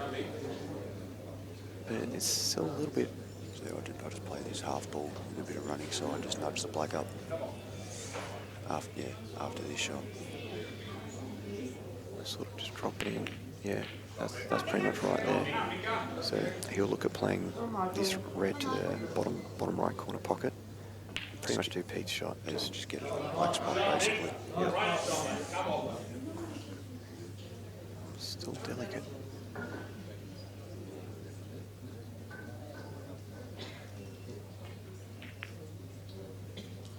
Good shot. Yep, great shot there. Yep, so he's done it the controlled path, and which is generally how I prefer to see people play. Sorry. You're a special breed. But you won 4 in our semis. You win 4 again, I don't care how you do it. Could not care. It's actually a pretty controlled pull for me, actually. You actually, yeah. Something different. Well, obviously with yourself, when things go, you don't plan on having to play triples and come out of snookers and stuff. It's never part of your plan. Certainly don't do it on purpose. So, so when you're playing well and things go to plan, you shouldn't have to do any of that stuff. Yeah. It is a bit dull, though. I even covered a pocket yesterday. Looked at my team and I felt sick. Yeah. It's the right thing to do. I have to get him to delete that footage.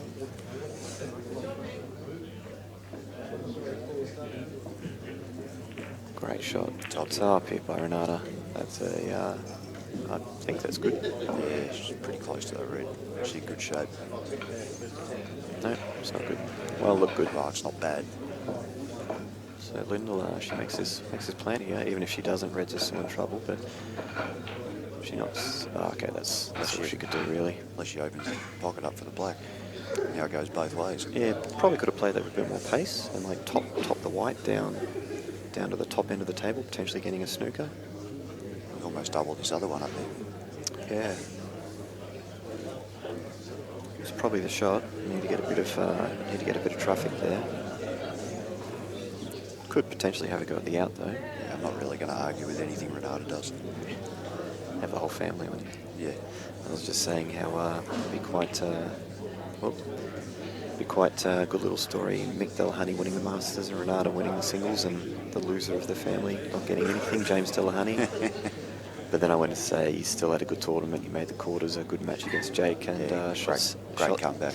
Shot second in stats, about 75%. So he did his job for his state too. How do you go in the master breaks?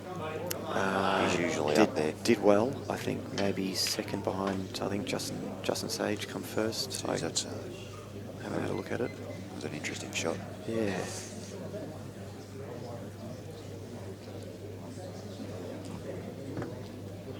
And you understand she's played for the safety there, but she's got to be able to back herself in upon that ball.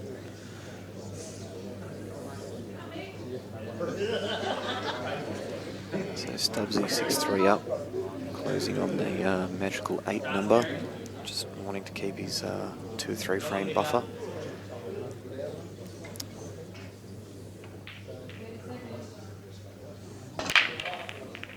Good break from me. Seems to be putting a lot of topspin on his brakes, but he's getting big splits, so I'm not going to argue with it. It's a good shot from Renata too. Great shot. Well, the ball's landed very nice here for Mick on reds. He's got a red to the right middle, and the white will naturally drift into the yellow or red. Float Closest to it. Sorry, float. We have to use the word float. Jamie Stevens.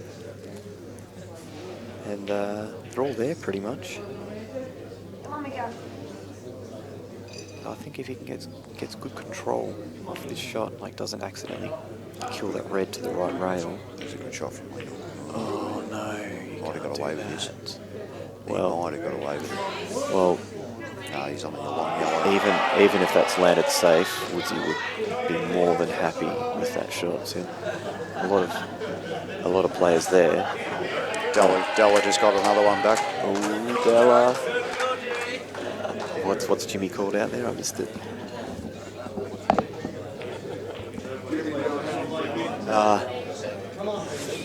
Mick Delahunty.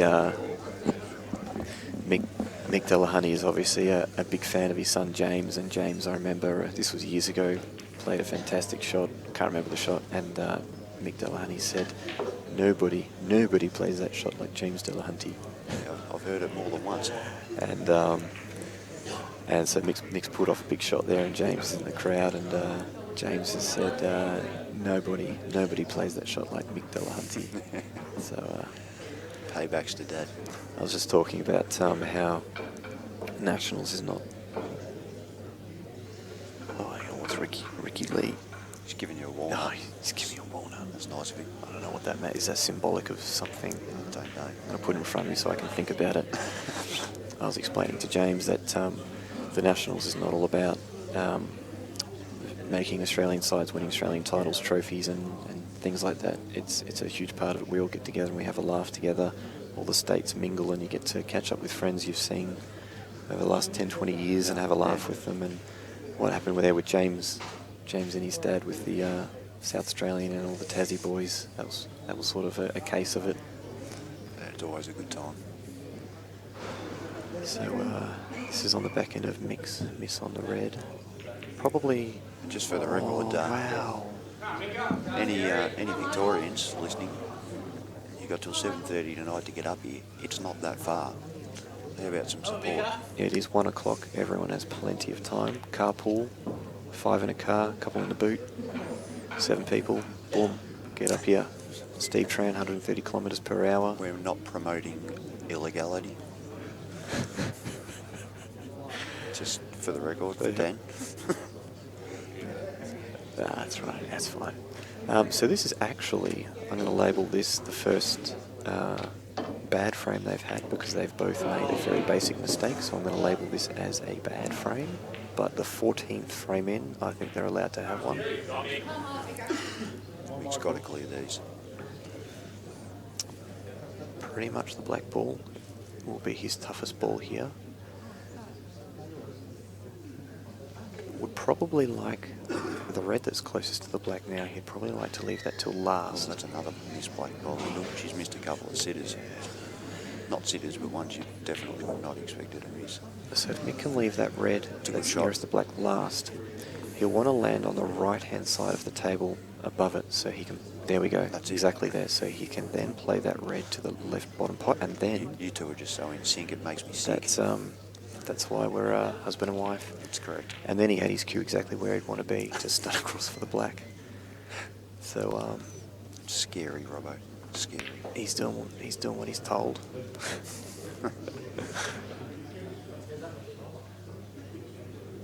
He's in good shape. Maybe a little bit straight on this.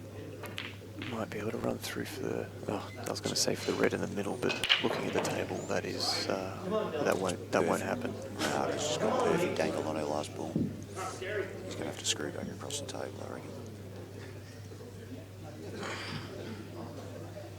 If he does back himself, he can drop that red into the right middle pocket after this. But I'm telling you now, you look at the table, it's a much harder shot than it is on camera. That's good enough. That's a good shot. Renata just waiting for Michael to get out of the way. Now he really wants to play this, and he really wants to be on the left-hand side of the red that the white's closest to now. It's very important that he's on the left-hand side of it. And that's what he's tried to do. He's got to get up. I think that's... if he has clean cueing, that's okay. Might go inside the yellow too. The reason why he had to be on the left-hand side of it is so that he can simply get the white to the right-hand side of it on the next shot. Just bump to the cushion. So, yeah, he can just get enough of the white here. Didn't quite time that, Renata, but should be good enough. Mick just needs to take the pace off the white here and try and get the white very close to the right-hand cushion. So then he can stun across for the black in the top left corner pocket. Renata to go 5-3 up, and does. Gets a 2-frame buffer. I love a 2-frame buffer. I don't know about you, Pete. I just love knowing that it doesn't matter what my opponent does for that frame, I'm still going to be in front.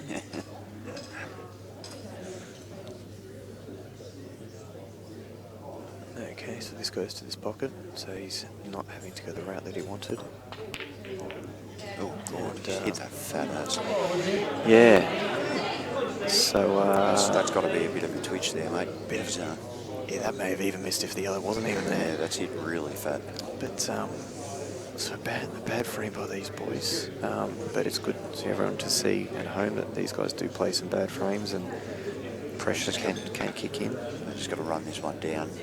Left middle, right middle.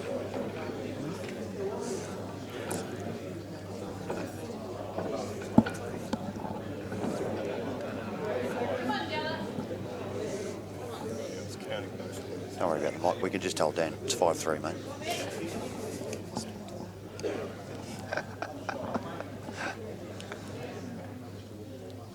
Woodsy make short work of this. He won't. I just realised he's had to go that way because you've got to play this ball last to be on the black because it doesn't go in the corner. So you think he'll yellow to left middle, then yellow to left middle, then drop the yellow into right middle, and black to the opposite corner? I reckon. Yeah. Just keep it simple. He won't give back this opportunity. He's already given Mick 1 or 2 opportunities this frame. This Be key nice frame. to get a middle table here. To be a bit closer to it.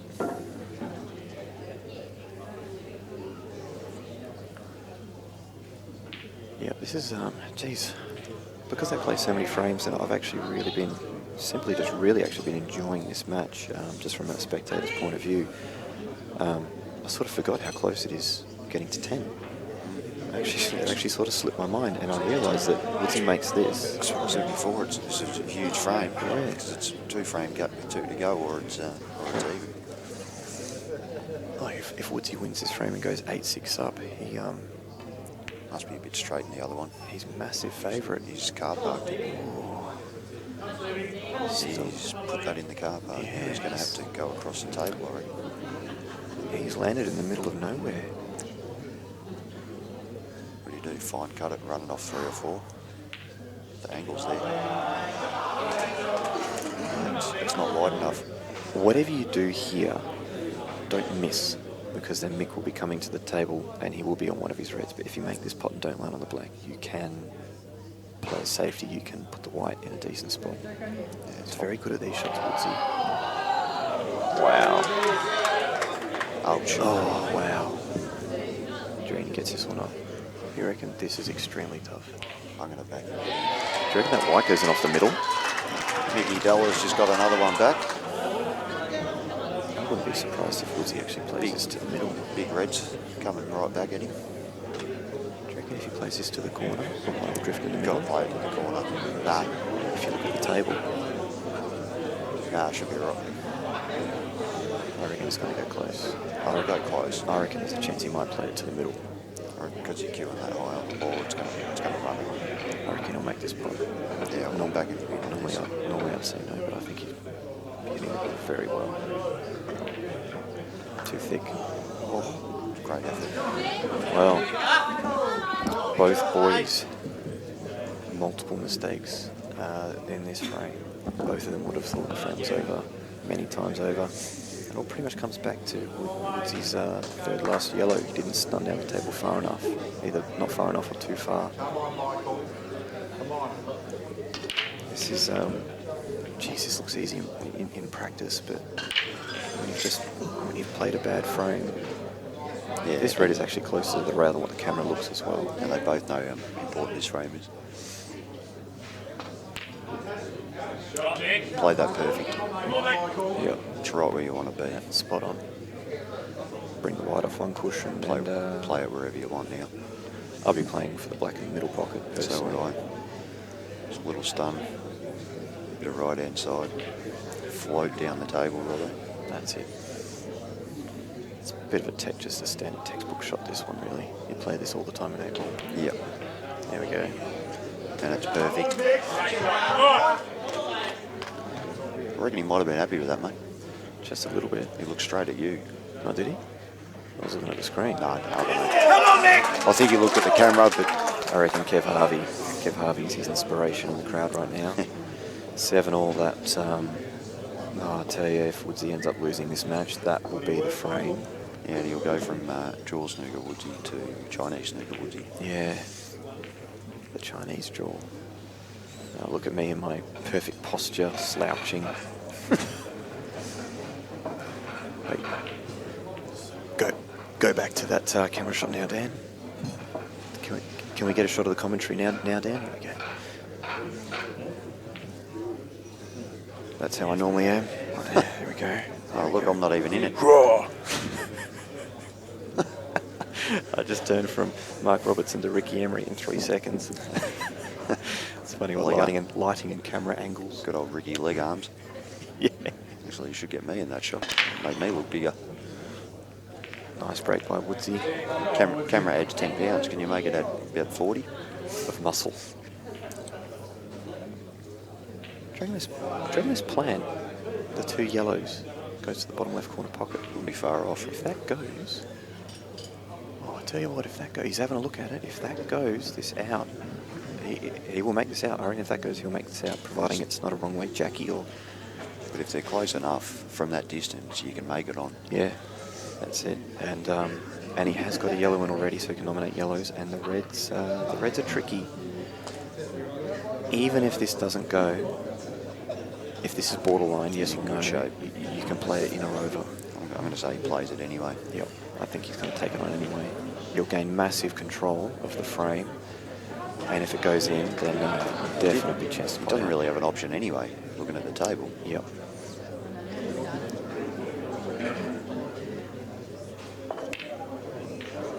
Yeah, great shot. He's played Controlled that really well. Beautiful control. That's why you saw him jack up and play it with bottom and that pace, because he wanted to control the white and the yellow. Yeah, and finish that end of the table. Yep, that's And you're working in a small area. very important that he played it that well. Obviously, I'd love Mick to win, but if there is one guy in the room other than myself who I'd want to win other than Mick, Or a Victorian. Jake and Woodsy are the two. Yeah, of course. I would personally like to see a win. He's a bit short on that. Yeah, probably would have just another inch, just back another inch, then he could have. If he digs in, he might be able to hold. Oh, actually, looking at the table, he should be right. Should be able to hold close to the line. I was saying to James that I don't know if anyone deserves to be an Australian title, Australian champion, but out of the players I've seen over the years, I think Woodsy and Jake. Absolutely. But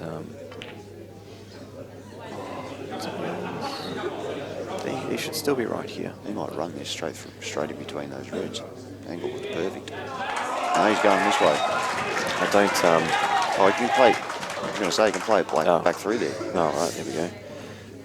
How's the angle on is this? Is he on the wrong side though? If he's on the wrong side, doesn't matter. If he is, he just runs through, plays it black in the right middle.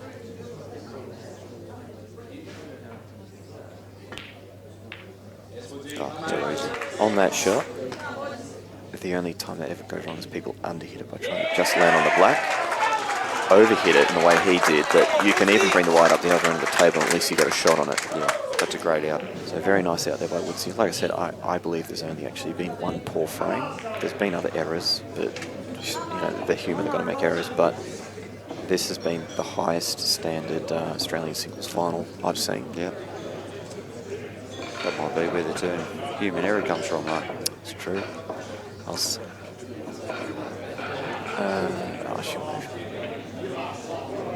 Hang on, I'll throw this walnut at it. What was I going to say? I said to Mick before his quarterfinals against Justin that I felt over the last 2 years, so when he won it last year and this year, I felt that was going to be his hardest match. Yeah. Over the 2 years, just by how tough Justin is, how well he's been playing. And he smashed him. He played really well. Then he was playing Jake, and that's always a big mental battle, tough battle, a replay of last year's semi-final. He's controlled the white beautifully there. He got over that, and then I said to him that with how Woodsy's been playing this tournament, I actually said to him, I think this is actually going to be your new toughest match out of the last 2 tournaments combined. I think he's going to push you harder than anyone else, just by how well he's playing and just how badly he wants it. Oh, that's a dodgy miss from Renata there. Balls were sitting a bit funny.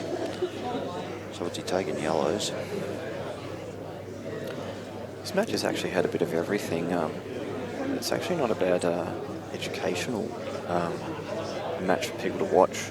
I get people asking me what they should do to get better, learn, practice, all that sort of stuff, and this will actually be a match I might recommend to people.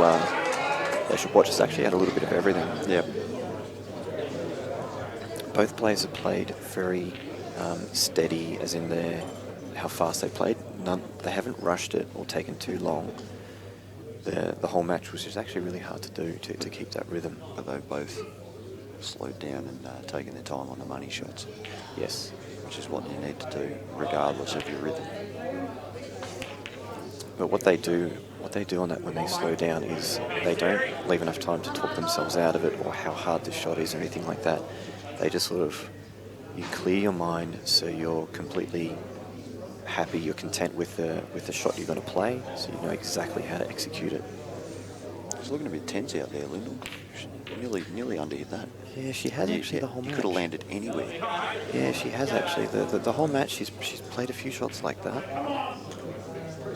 So Lyndall staying in there. I think all matches are close. I think all matches is 1 frame in it. Mick Delahunty come back. 1 frame in every match, I think. And this is, James and I were trying to pick winners at the start, and I said I can't pick a winner out of any match. They're all basically even money matches. No, harder to pick than a broken nose, mate. And a lot of them have been. A lot of side required. Is that enough side? You really have to check this at all. Should be okay. Does he just drop it in, or do you think he brings the white off? I think he can just drop it in. The white should stay under that red. Very hard shot here. Looks a little bit... No, that's good. Even harder one here. Again, the boys continuing the standard now. Can he hold it? Now he's just seeing what he's doing right now. He's saying to himself, if the white comes all the way up the table in a really bad spot, is it still okay? Can I still get it? Yep. And he's probably said to himself, yes, I can. I can get it no matter where it lands. That's it. So now he's just going to focus on the pot. Too thin. Don't hit that black in. Because we want a good match, not because I wanted to win. I just thought out loud there for like 2 seconds. A small consolation. A small consolation is he has covered that pocket.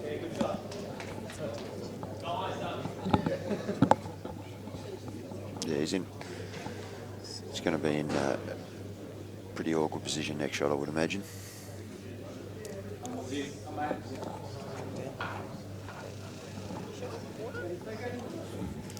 Yeah, Woodsy's just got to work out where he's going to be able to play the best snooker here. That's it. You can't run him. He knows Mick can easily come off a cushion and knock that yellow in, and if he does, he'll most likely be on the black as well. Have some sort of shot at it. Oh, I tell you what, he may. I reckon he can swerve and hit this. Now that red has landed in a position that if Mick does want to play with a lot of right-hand side, that red is awkward for queuing. So that may save Woodsy. He may be able to do a baby swerve or a masse. Again, this is your area of specialty. Normally in this position, if I'm playing from there out of it, I'd play 6 inches past the centre pocket on the other side and square it up a little bit, but you can't because you're Chinese from that direction on the red. So you've got to play a little swerve, or it looks like he's going to run the black down. I don't like this. I don't know if I like it either, because I feel that takes the pressure off Woodsy. So do I. I felt that if he left the black there, the reason why I think I don't like that shot is if I was on reds and I saw my opponent doing that, I would be happy. I'd be thinking, oh good, now I've got all the time in the world, I can get my dead balls off, I can set this frame up really nicely.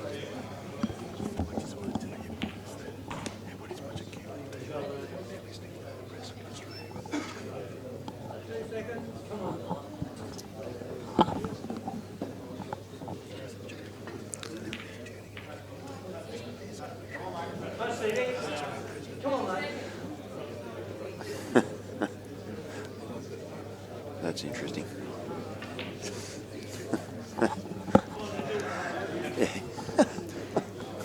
Kev Harvey, some amusing information.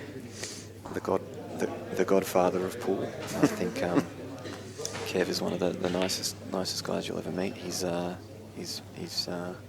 helped a lot of people on and off the table over the years. Yeah, me being one of them. Definitely. Several times. Yeah, myself too. We've all had troubling times, and that's a great shot. And is it a good shot? He's got a chance here. Hang on, I thought he had a second shot. No, you thought wrong. Wow. He put it in the position first, then did it. So he's got a great chance here. He can drop this onto the bottom rail. He might even be able to double it back. I'm actually confused by the shot then. Obviously thought it went in easier than it did.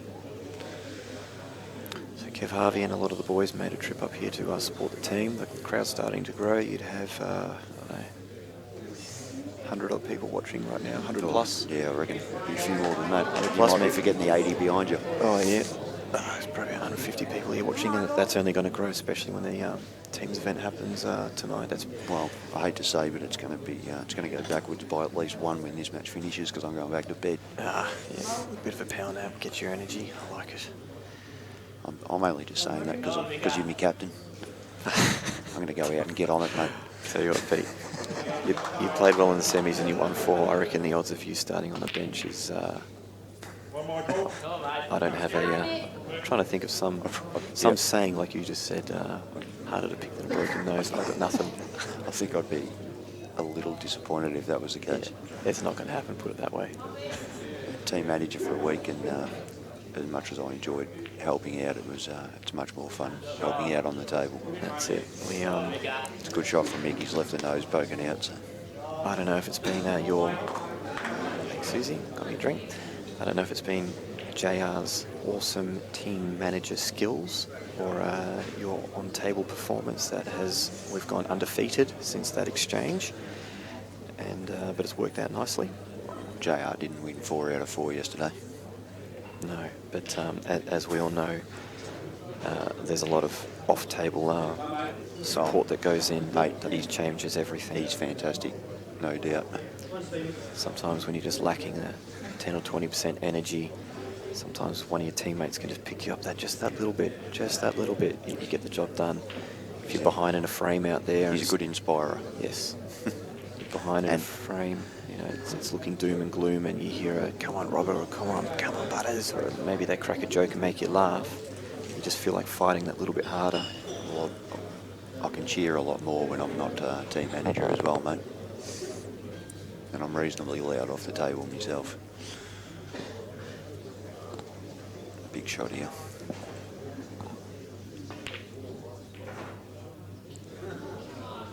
Oh, I don't know if that's far enough. He may have actually created.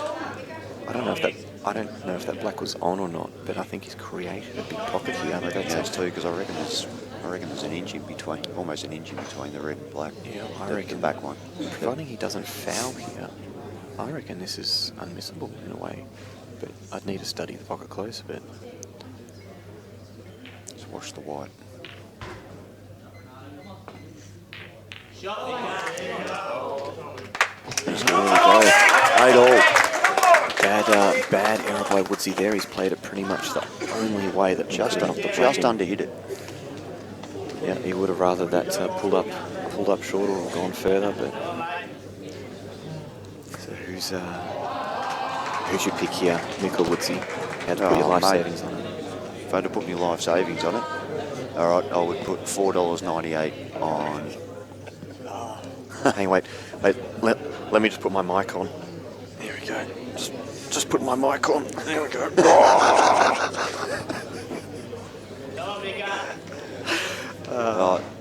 I apologise for my co-commentator, ladies and gentlemen. Dad set me up for that. You've got to have a laugh. Got to have a laugh. God made him a ranger, but he gave him big arms. But cancel each other out. Yeah. Well, the hair's thinning. I can See that shot from Renata.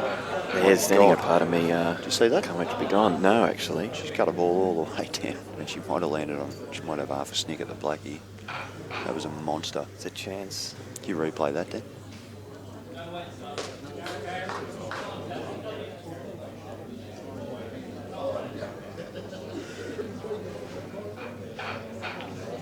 Looks good. That is a gigantic finish. Well done.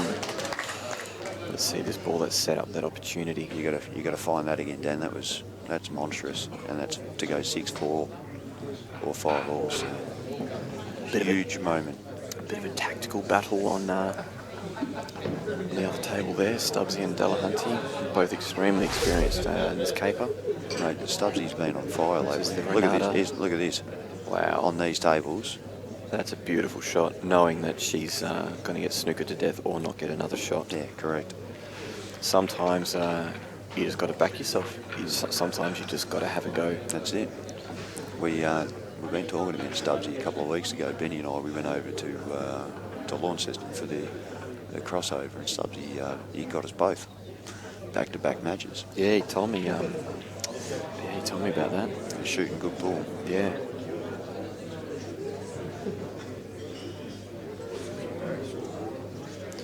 So who's you got to put your life savings on it, Pete? Mick and Woodsy. Who wins? Mate, look, I don't want to be one of those guys and sit in the fence.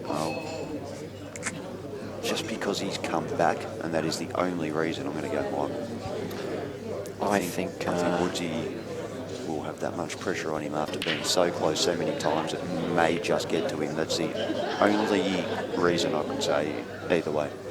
I got a feeling. I don't know why. I've got a feeling. I reckon it's going to go 9-all. Then Woodsy's going to break and pot out. It's a big call. I just think Michael seems to have an answer for everything at the moment.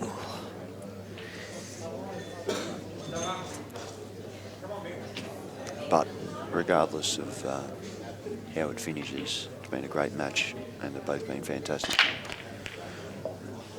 Oh, wow. Geez, my call's looking better already. Yellows have landed very nice. I could be a genius, Robbo. If I was a hell of a lot smarter.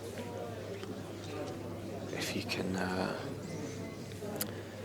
sort of mop up those 3 yellows and then sort of work your way to the right-hand side of the table. Probably got the plant straight away. Yeah.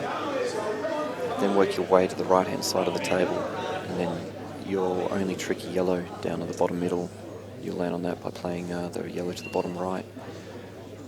So mop up this little area first. I reckon you get these. Yeah, I reckon he'll make this.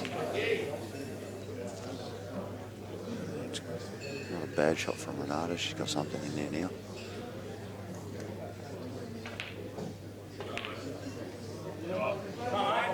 That's fine. Just play the one in the middle now.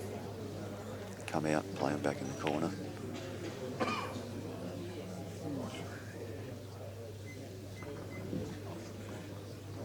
I reckon he gets them. This next shot's key. I think if... Oh, man.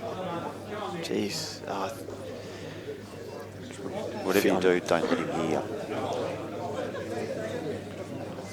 I'm 50-50. 6 out of 10. I reckon he's 6 out of 10. I reckon if he gets this white really nice, I reckon he'll get it. I think this is key shot. Yeah, absolutely. I don't know why he's done that. I reckon he's trying to come out more. He's put too much top on it. Do you think he thought he was running out of time? And because he was feathering bottom and then he quickly changed to top, and that I think he's dropped below 50-50 now after that shot. Yes, definitely. Unless he can play this and hold. Looks quite thin, doesn't it, though? It does. But it, mind you, deceiving, so it's probably half ball.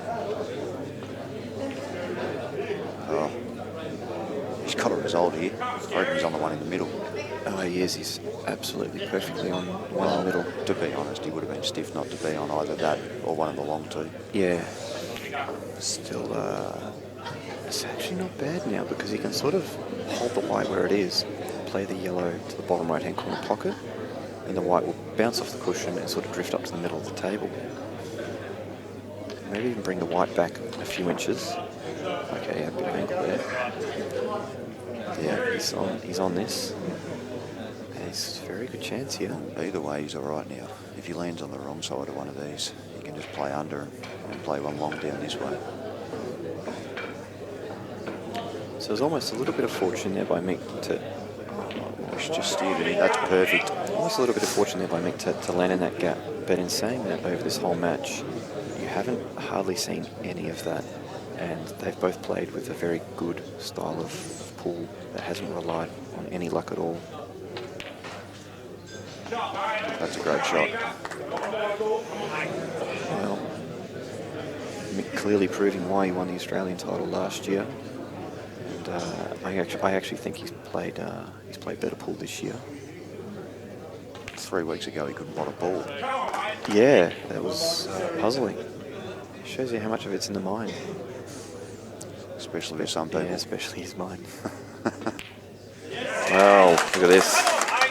Breaking for the win. Well, the break from Woodsy, the in off, that was a mistake. It did go straight in off. When you screw straight in, that's a mistake. So Yep. I said something like that may happen, and it's happened 3 seconds later. I didn't expect that. Lyndall's hung another black. Going to rack his own here. I think he's actually been doing it the whole match. Doesn't want any bad breaks and look at the umpire. Yeah, you don't want to have to spear someone with your cue. Mick Delahunty holding in there, hanging in there, and yeah. Renata always seems to be 1 or 2 frames in front, just a constant 1 or 2 frames in front. Yeah, she got the first 2. And it stayed that way the whole time.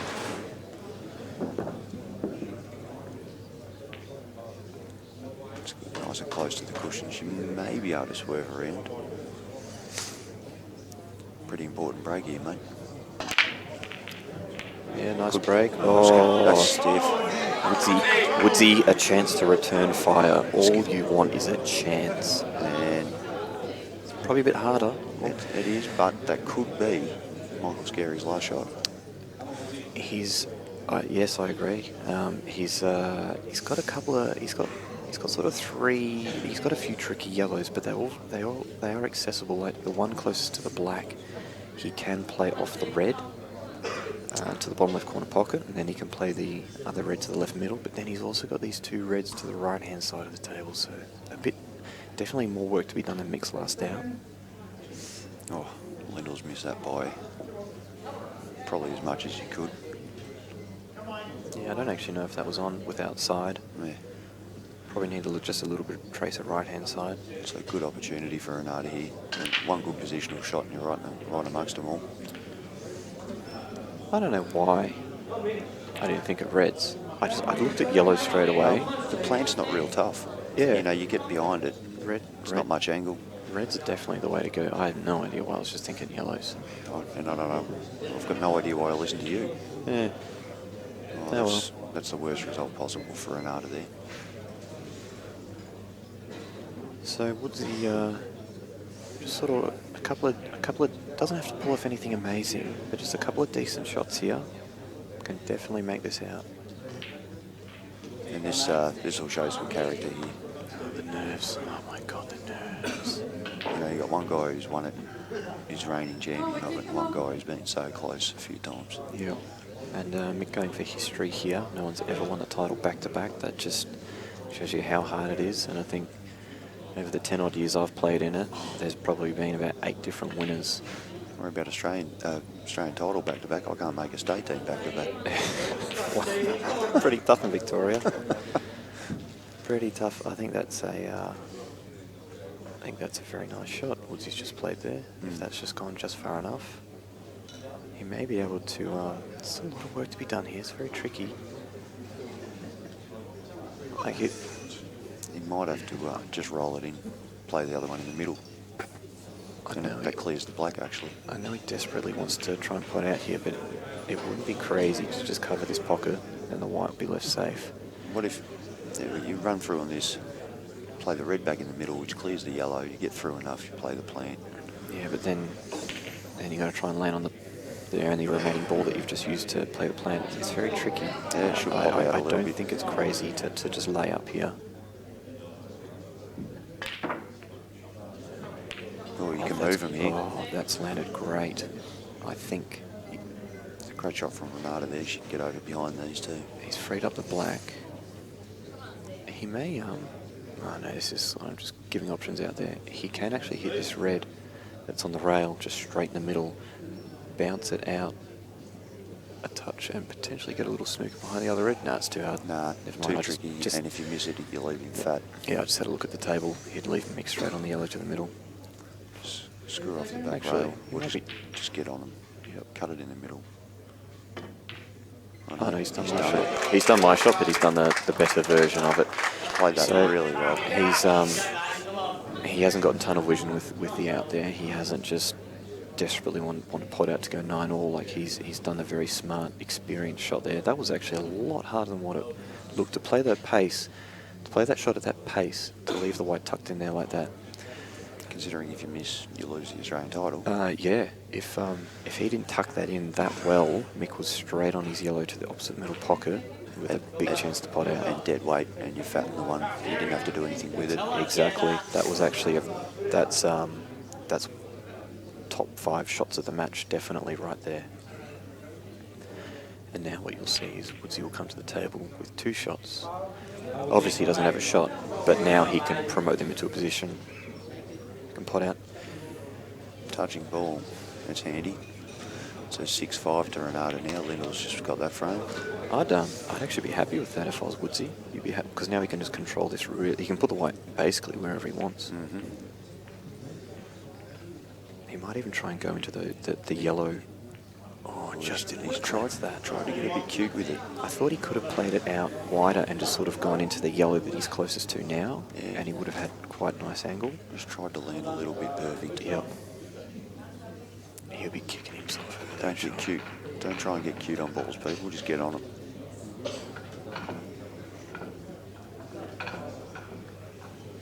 Unless you're Robbo, it's going to land perfect every time. I don't particularly see the fun in that. That's why I'm here. Apparently, obviously, that's you how got to you're play supposed it. to do Hey. it. I said apparently that's how you're supposed to do it. Yeah, that's how I like to play, but I'm sitting here talking to you, so obviously that didn't go to plan.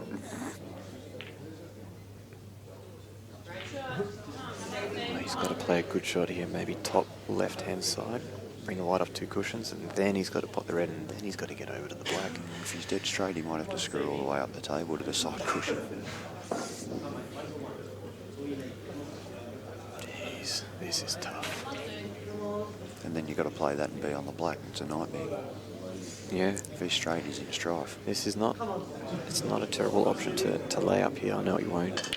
He will play the double now. I tell you, this is actually the much better shot. Yeah. If he gets this, he's on the red, and then he'll be on the black. And if he doesn't, he will have some sort of coverage. Look at this.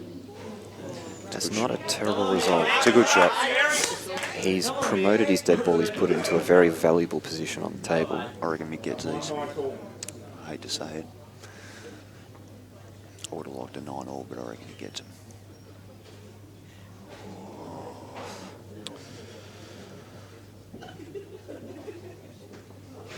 You're perfect. I'm Balls calling to get on the flag. for something to go wrong. I reckon something will go wrong. Oh, he's missed the first one. I just know him too well. I know him too well. I had a feeling something was going to go wrong there. I don't know. I think he was going to miss the first shot. I had a feeling. Oh, I hope that's not his last shot. Well, from what I've seen over the years, the standard both these guys have played this final would have won probably any other final over the years. Woodsy has lost a final before 10-9, so I will feel for the guys so bad if After he... jaw snookering himself at 9-8. Like the unluckiest shot of all time. Yeah. He's going up, is he? Yep. That's good. I'm going to decide here. I am so nervous. I'm more nervous now than I've been this whole trip. You can hold my hand, mate. All right. Well, that actually comes back to the good shot selection by Woodsy, I think. In the men's singles final at 9-all, only one frame to play. Please wish these players the very best of luck in the last game. So these guys... Mate, I hate to say this, but I wish they'd hurry up. I want to go for sleep. These guys, there you go, Pete, corner of the screen there. There you go, stick your head in. These guys are playing for, well, Mick, for history. Oh, Mick, he's put the white. Oh, he's trying to get in Woodsy's head there. I'll tell you what, he's poking the bear. Why would he do that? Twice I've poked the bears, and one of the bears was named Jake McCartney. I played him in a single state title. He pot out, and then I pot out, and I said, anything you can do, I can do better. And I think that was the last shot I had. Yeah. And then Kurt Dunham, before we played him in the final of the state doubles, I cracked some sort of joke, and Kurt and his dad played phenomenal. So Mick's just made a bit of a joke there, but personally, I probably wouldn't have given Woodsy any more reason. So I don't understand. These guys are why do people do that? They are not thinking about the money at all. But runner-up, I think, gets about 2.5k. Winner gets about 5,500. But the win that will mean nothing at the moment. The win here for these guys is worth 10, 100 times, whatever times you want more than that. That's icing on the cake. That's what that money is. That's a little bit of celebration money with the boys. That's shout your teams and beers. Well, the most important break of Woodsy's life, and again, God, Mick doesn't want a dry break. Mick wants a dry break here. It's a good break. He's got a ball. I called the. Oh, they're there. Look at the Reds. Reds are there, but I tell you what, it's actually perfect. It's an out that I'm not going to say he should make because it's still very hard. It's as good an opportunity as you would want. Yep. If you put the balls here before he broke and said you're going to have a crack at yellows or reds, I'd probably say reds. All day long. He'll say, give me that chance, and at least he's going to have this chance. Oh, wow. 7-all on the Masters as well. Oh, big comeback from Big Red. Tell you what, these guys have set us up for a very nice day of finals here. As we said, these matches were hard to pick. We're being proven correct. Because they're getting to the final frame, most of them. don't know how much time Woodsy's had left, but he's gone yellows. I don't disagree with this. No, he's only got to clear this one red, and the yellows are pretty good. I tell you what, one night if he just flicks this red, You've got to catch it pretty thin. Like it's a quarter ball or less. he almost played off the cushion, but the white will then move to the left-hand side of the table, which he doesn't want. He probably wanted to bring that white a little bit more to the left, so he could play this yellow straight into the cushion and stop the white. I think it's all right if you just play dead weight. You've got the one back in the middle. My only concern is the... He's played that very well. Yeah, still got a bit of a problem here, though. My legs are actually trembling. Yeah, I'm actually okay. Well, you're just cold. Yeah, but don't worry. You're just cold, Pete. Tonight will be a different story. No, I'll be shaking, you'll be fine. I'm actually a lot more calm when I'm actually out there. It's when I know I'm about to play, or I'm up next. That's when I get nervous. But as soon as my hand hits the table, I feel good. I appear to be calm when I'm out there. I hide it well. Like I said, you win 4 again. I don't care how you feel, how you play, or anything. As long as you win 4. If I'm not shaky, I don't feel right, mate.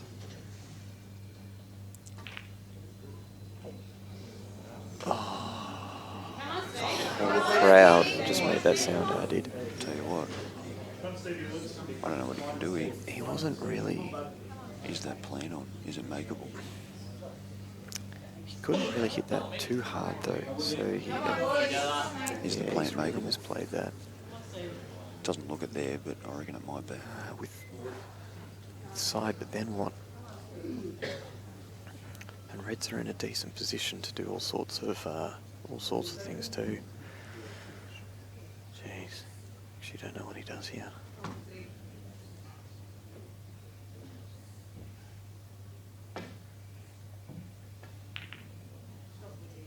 That's the shot. That was actually a lot harder than what it looked. He had to get really tight coverage there on that pocket. If he left any sort of gaps at all, for example, Mick could pop this red to the top right and then play the red that's closest to it down to the bottom right and sort of jam the yellow way out. But since he's got that coverage, I don't think Mick will do that. You could possibly pop the red to the top right and then He'll just be happy he's getting a visit. and then Well, looks like Lyndall's left a black over the hole again. It's about the 4th or 5th one she's missed. he could pop the red to the top right and then play the other red on top of the yellow.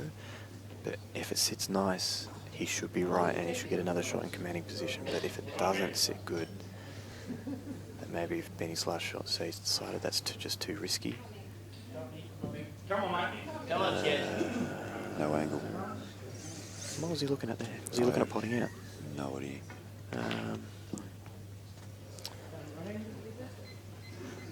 He might not have wanted to pot it. I'm not too sure what he was doing there. Was he trying to set up for a snooker? He might have been. Might have been trying to snooker. Oh, he got a kick. Wow. So he got away with it. Tell you what, that's actually the best time kick of all time. Normally that sort of stuff costs you a frame. Yeah. But he did want that white to be tucked into that red. Yeah, it would have rolled a few more inches. Ah, this is good. We're actually going to play this frame out, so at least it's not going to be decided by a pot out. And this frame is...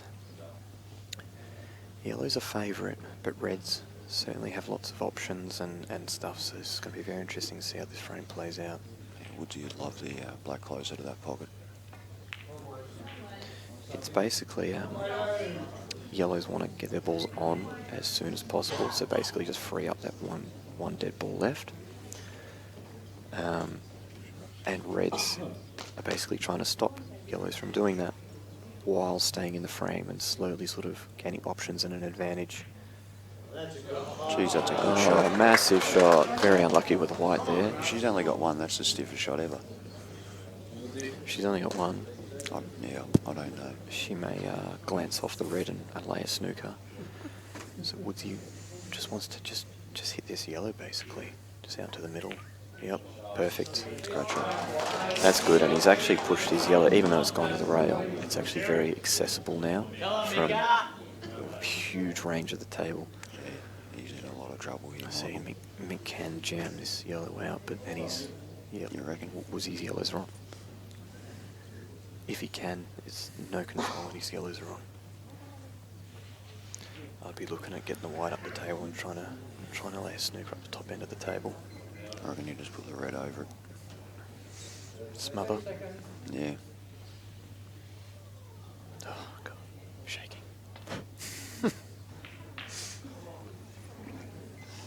And we've got a nervous commentator. Yeah, I think he might have to...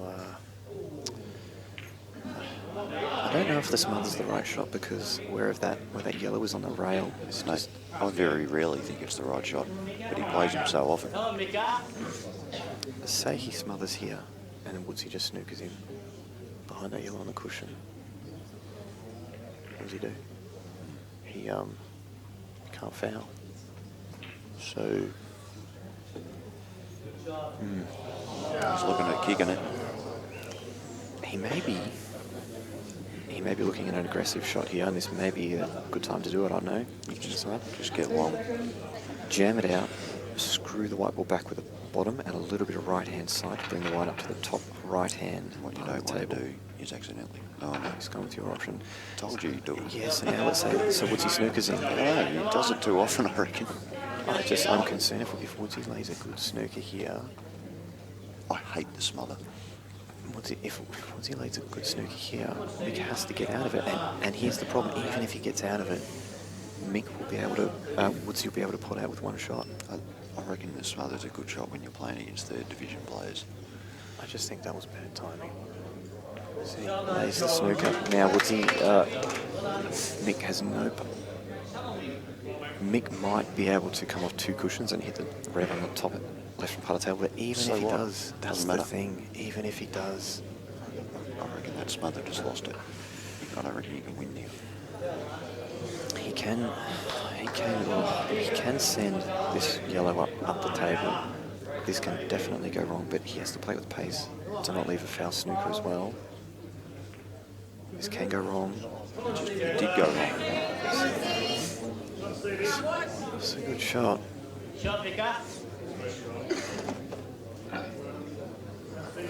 See, Woodsy can do a couple of things. He can bump the yellow out,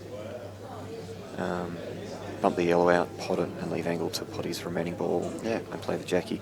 He can even bump it out and then just cover the pocket there. There is some things he can do. Oh, second visit. Yes.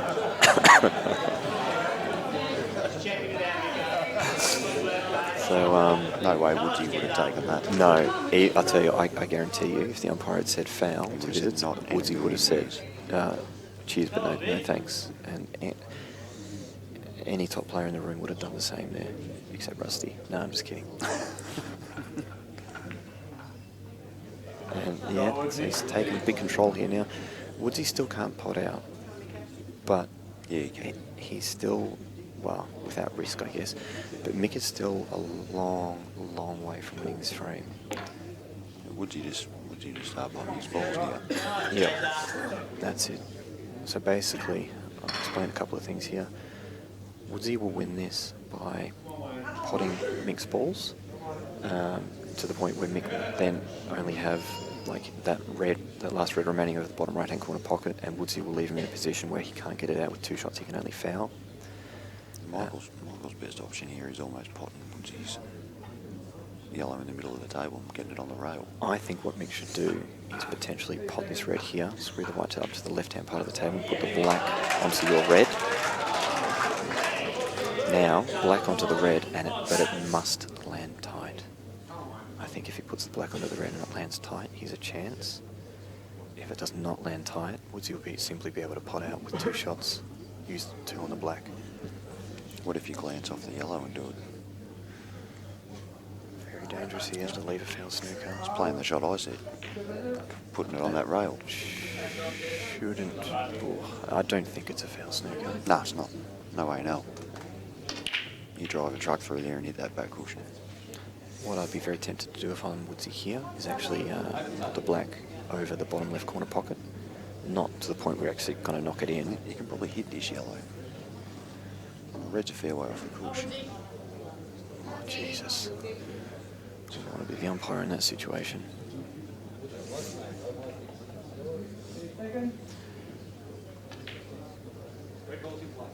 I think if Woodsy plays this, yeah. Don't double it over though. Yeah, that's a good shot. I like the shot. Now it's very, very hard for Mick to actually put the black onto the red. Mick's got it. It's not only that, it's hard to put it on the red. You can do it, but you're going to leave a foul snooker. Guaranteed. What do you do here, Pete? I think he's really running out of options right now. Woodsy's not falling victim to some of the mistakes, like you said, the third division players will fall for. And he won't, mate. He's a smart player. He's ranked number 1 in Australia now. He's been ranked in the top few for years. He knows how to play the game. And he'll be patient as he has to be. It's hard to There's tell no way with he's going to risk doing anything silly at 9-all. It's hard to tell with that red if it comes down to it and he has 2 shots, if Mick can simply like come off cushion and try and extract it, that sort of thing. So you can get it out. He still can't. Just get away off the course. You'll be able to kick it out. Yeah. So this game is definitely still on. Yellow's still big favourite. Just push one back down over the yellow. It can just be hard to tell how easy it is to extract that red that's on that yellow. Well, if the white ball's like where it is, it's not hard at all. Yeah, but Woodsy won't leave him there. No. If it comes down to that, it would most likely be Woodsy dictating where the white ends.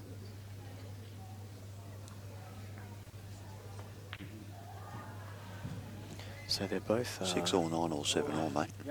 after the smother. After the smother, they've both done the correct options against a lot of the lower division players. They both, one of the two probably would have won the frame by now, but because they're both doing the correct options, it's a bit of a chess battle right now, but one of them will soon execute something poorly or they'll make a very poor decision.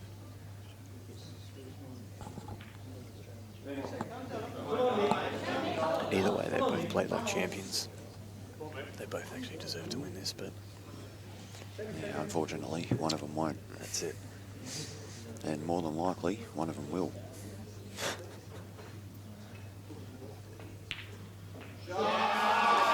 Yeah, Dan just did the math. He said I'm correct.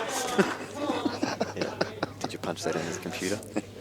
It's funny, you got all the boys behind us, all the experienced boys talking about what they should be doing and everything like that. It's quite funny. And all the experienced boys are standing behind us for a reason. I don't like the double smother. Yeah, I'm not a fan of smothering both balls.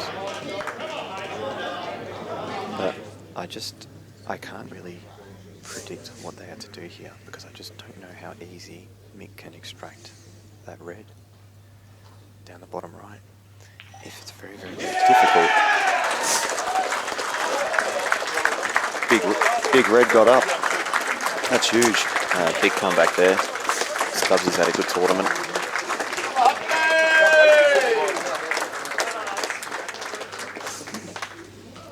Great win from Mick Delahunty. So normally in this position. And great effort from Stubbsy too. Yes, congratulations. Australian Masters champion Mick Delahunty. They've proven to be the two best masters this year. Stop hugging your wife, Mick. She's trying to play the final herself, mate. I think Mick Delahunty topped the stats and has won the singles, so I don't think either of those things are a huge surprise. tipping Mick Delahunty, obviously the Australian singles champion, but he'll be player of the carnival too, so Without a doubt. a bit more silverware for the Delahunty family. Yeah, they'll have to buy a new house for it all. Maybe try and cover this, or maybe try and triple it up the table. Oh no. Oh my God. Oh my God. I can't believe it. Oh Oh my God, what the... Oh, wow, wow, wow, wow. Well, he's without a doubt the unluckiest bloke ever in the Australian singles. I can't believe that. How was this? Oh, wow. I can't believe that. No way. That's unbelievable. Not. I've got nothing for that, mate. I'm still. It's no one knows how to react. No one applauded because we don't know. Like Even Michael will feel sick seeing that happen. I don't know what to say about that. That is absolutely amazing. Well, it's the worst finish I've ever seen to a fantastic match. Wow. So Mick hung in there in that frame, and like I said, poor shot selection or poor execution. I forgot to factor in. Very unlucky. Wow. I'm actually scared to play Woodsy tonight now. Yeah. I'm stunned. I'm stunned. That shot will get a lot of hits around the world, I reckon. Oh, mate, that's phenomenal. Wow. Well, thanks everyone. Oh, geez. 6-all. It's 7-6 up to Lyndall. Wow. I feel for Woodsy so bad. I'm going to go back to my room and cry for him, I think. I want to congratulate Mick, but oh wow. Yeah, fantastic effort, back-to-back Mick, first time ever. Yep, first time back-to-back champion. He scrapped out a lot of frames, and he was scrapping out that last one, and it proved to be the winning option in the end. Oh wow. And I mean, he had control. Yeah. They were both basically just waiting for some sort of error to come up. I can't believe that. Benny's just come over. No one can believe it. The whole room was absolutely stunned in silence there. Hands over mouths, just... That is horrible. That's so horrible for him. I'm tipping.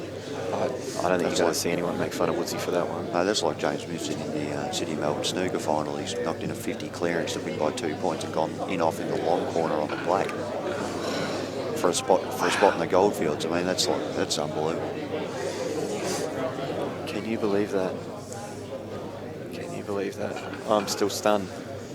That's more unbelievable than the colour of JR's shirt, mate.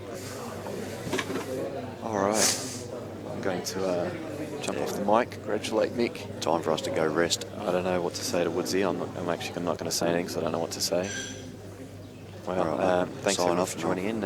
See if a couple of other boys want to jump on the mic, finish off commentating their girls' final. Cheers, Robbo. Thanks, Dan. We'll see you guys later on tonight at 7:30.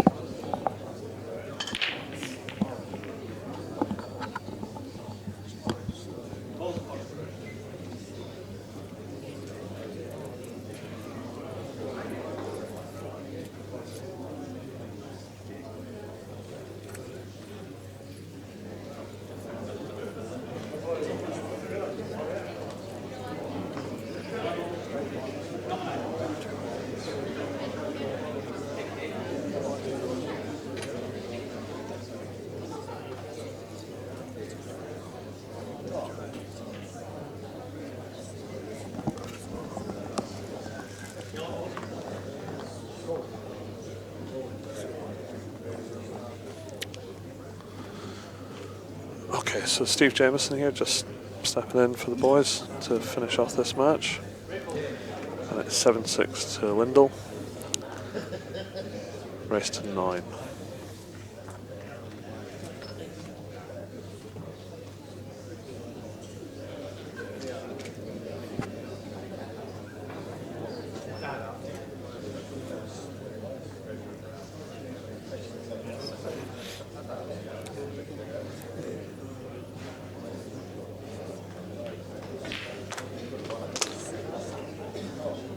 So Renata on the red balls, she's just potted a yellow. So it's 2 visits on yellow for Lyndall.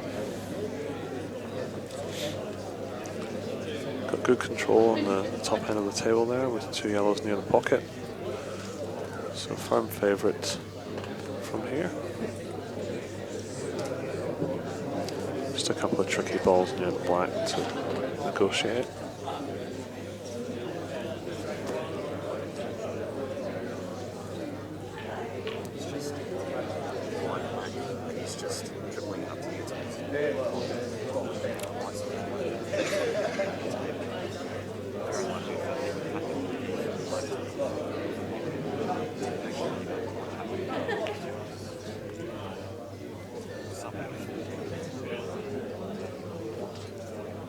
Good developing shot there from Lyndall. Good chance here to go 8-6 up.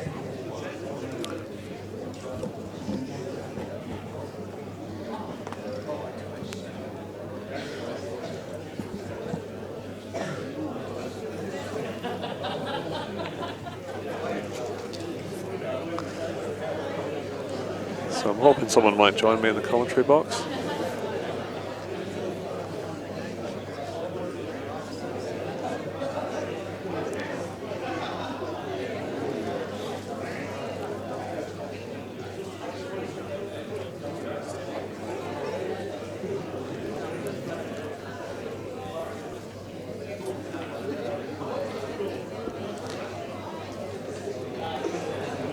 Just the one visit remaining here for Lyndall.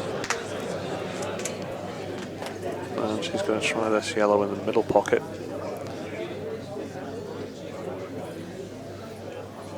If this goes in, I'm sure she'll finish the frame. And it's not there. Missed by quite a distance. A good opportunity for Renata. Not easy though. May choose to use the rest and take the top of those reds and try and cut it back in under the yellow and at least clear the pocket or take control of it. And the reason for that is because there's one difficult to pot red on the right hand side which will become much easier if she can clear that pocket out.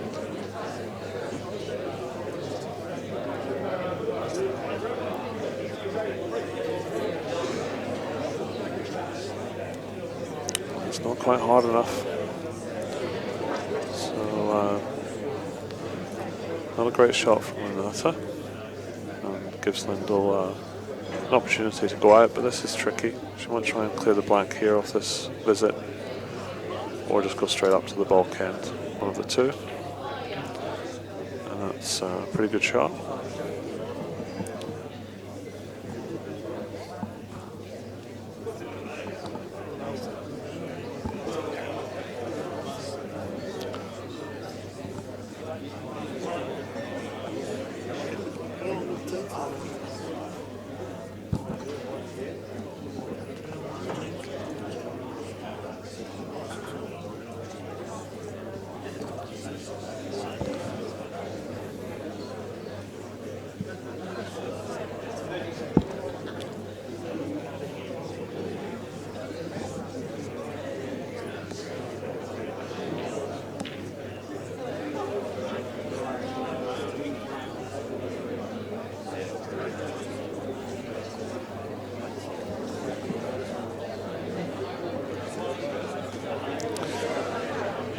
So Lyndall just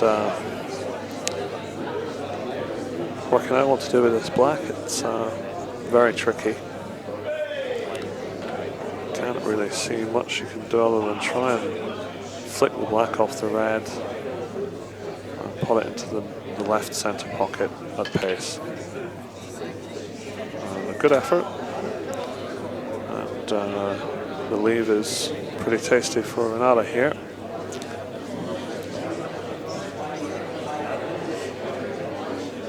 So she just needs to roll these balls in and then take the black, and it's 7-all.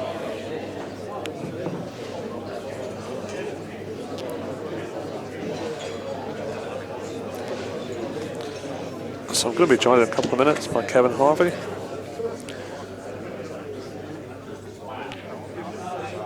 Oh, it's a bad miss from Renata. Can only be pressure of the situation. Reaching the pointy end of this match, and Lyndall, I understand, has missed a couple of blacks in this final,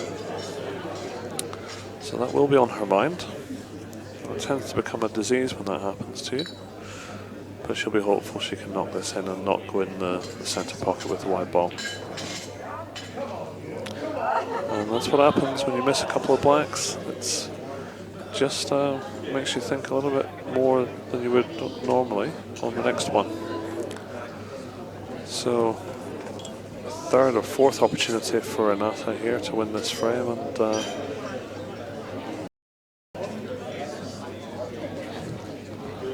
wonder if she'll try and go out here.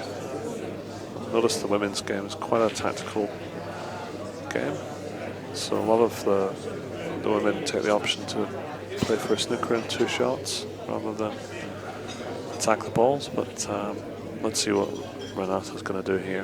From the deciding frame drama, which if you've just tuned in, Michael Scerri beat Steve Woods in the deciding frame due to a black potted out of turn by Steve Woods after a really good 20 or 30 minute safety battle. Very unfortunate for Steve, and terrific match. Really enjoyable match to watch, and highest quality pool we've seen. And Scerri's now won back-to-back singles titles, the first person to ever do that, and he can be very proud of himself.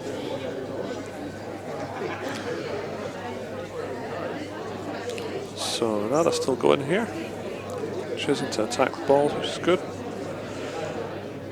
You can see there's 30 seconds left for the shot,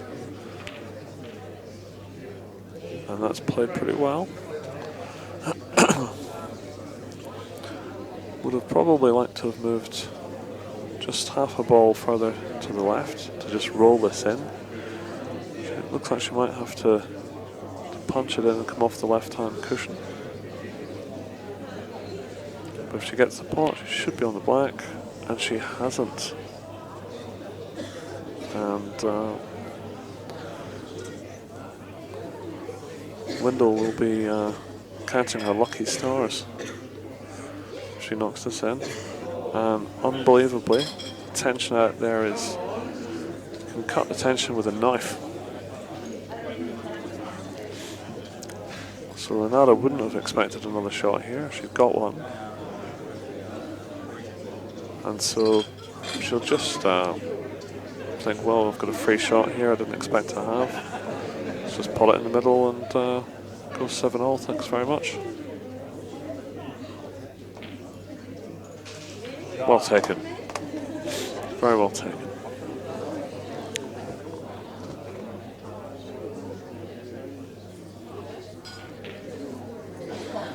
And there we have it, 7 frames all.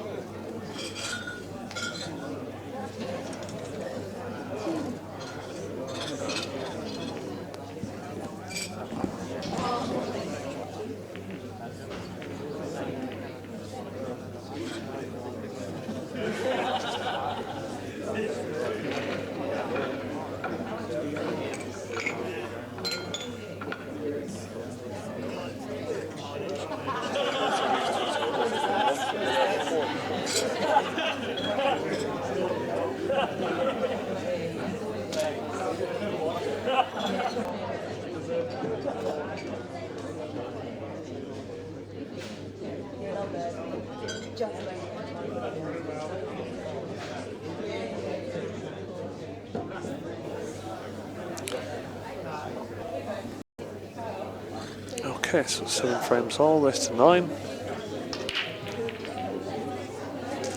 Renata with the break, and nothing down.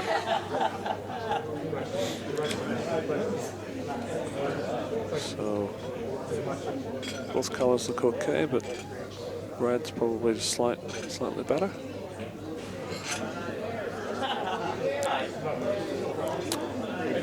Pretty unlucky there, just overhead at a touch, and I think she's snookered on the reds. And these sort of things tend to happen when you miss balls. The run of the balls, or the balls don't forgive you.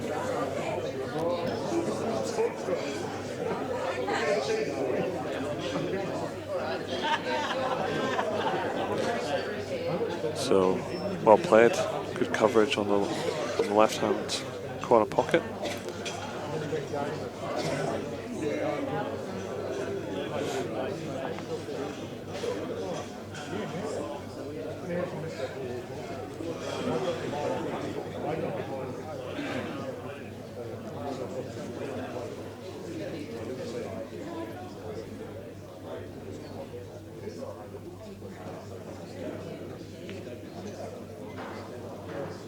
So wasn't intending to pot that one, just laying the trap, saying to Lyndall, here you go, have a go.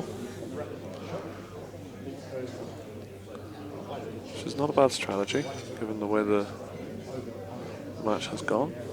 Tends to be the player that has made the least errors that's coming through. Both players making some uncharacteristic errors, but it is the final, a lot of pressure out there.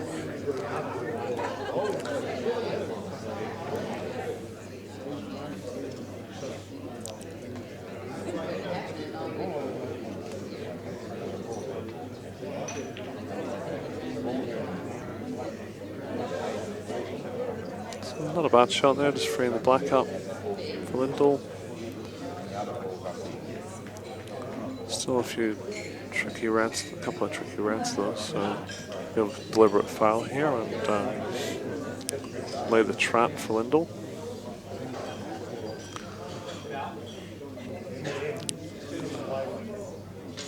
And not sure I would be giving Lyndall 2 from there, especially with an opener, which she has got. So a couple of options here for Lyndall with 2 shots, remember, so she need to stun the left hand of those 2 reds into the cushion and back up, or just glance off the right hand side one and then the right hand cushion and hopefully land on both balls. And that's brilliantly played. She'll be looking to take the red in the middle of the table first, pot it in the left pocket, left corner pocket, screw back the white to pretty much where it is now. She doesn't fancy that shot, so that's a sign that she's not happy with her queuing at the moment. She's going to take the easier ball and risk the harder positional shot on the black.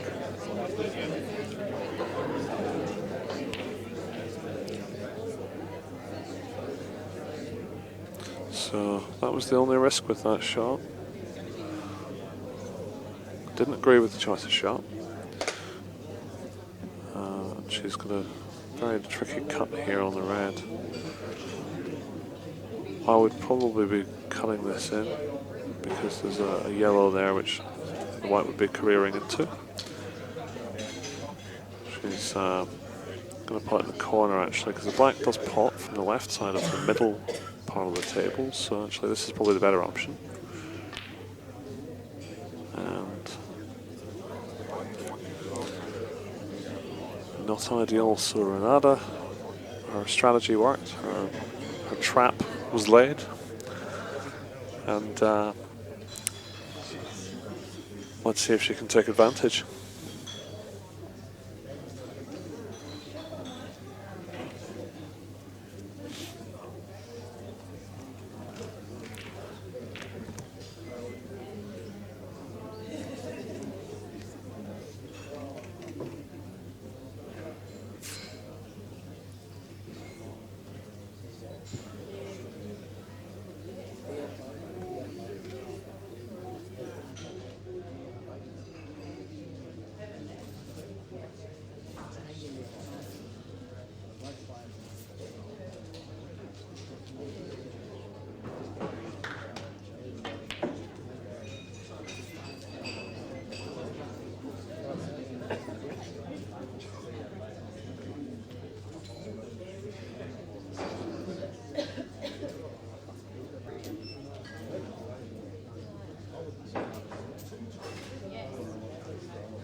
Okay, I've just been joined by Jessica Woods of Queensland.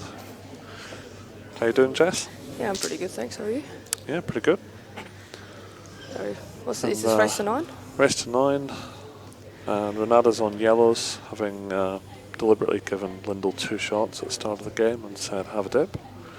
I did see that. And, Lyndall played quite a good shot to get both reds out there, actually. I thought she was... Yeah, she did. She decided not to take the one in the bottom corner, in the bonk pocket, and lost position on the last red. So Renata, another great chance here. Both players feeling it out there and conceding opportunities to each other. Yeah, well, it should really be 8-6, shouldn't it?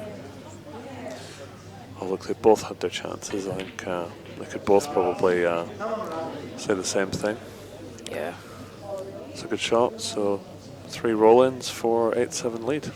And Lyndall Morphett will be a little bit concerned about this. I mean, had so many opportunities. But she's a champion. She's won so many of these titles before, I believe. Has Renata won this before? I think Renata's won this a couple of times, yeah. Okay. Actually, I think she won it in 2012 last time when I was on the Gold Coast. And Renata beat you in the semis, did she? Yeah, she beat me 8-6. Okay, and what was the secret of her success there against you? Because you're a very good cueist. I think she's just a better pool player than me. That's it, really. Did she tie pockets up? And Well, I didn't really give her a chance to. I just tried to pop any balls she put over her pocket. yeah. And that was my... I know I can't compete with these girls tactically. I don't really play this game, so I just thought try to pot as many balls as I can and keep the frames open as possible. So there we go. So Renata takes an 8-7 lead. And if you're tuning in this evening, it's the men's team's final, Victoria versus New South Wales at 7:30. Should be a big crowd and a great atmosphere. And the women's team starts at 3:30 too. Oh, there's a women's final as well today. Okay. Yeah. Queensland are playing South Australia and that should be good. We played yesterday in the semi and we beat them in a playoff 3-1. So Oh, good. yeah, it was a good battle. So it should be a good final. It'd be tough for these two girls backing up this match, considering they have to play each other. One will be on a high, one will be on a low. Yeah. They have to back it up, being in a team, mates in a final. So. Yeah, I'm sure they're no doubt close friends, both from Adelaide.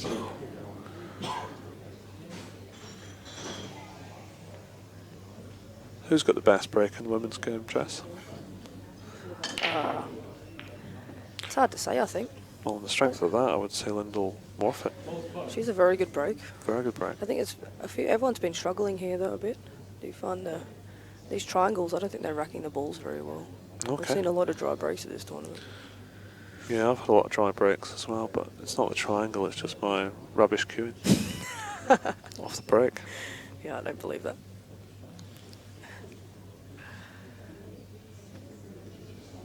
So, reds, yellows. I think she'll go yellows just because there's a That yellow over the pocket, yeah. over the pocket. And she'll be looking to just take control of the top right corner pocket here. I don't think she'll want to pot this. But just chuck it behind the red.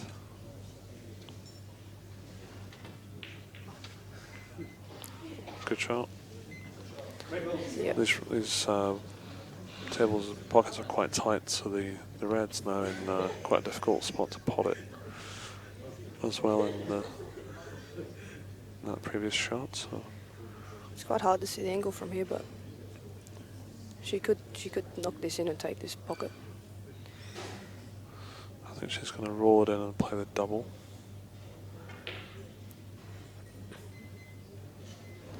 And the way she's been playing this match, I'm not expecting her to actually go for the pot here, funnily enough, unless she really wants to get control of the top right-hand pocket with her next shot, which maybe she will.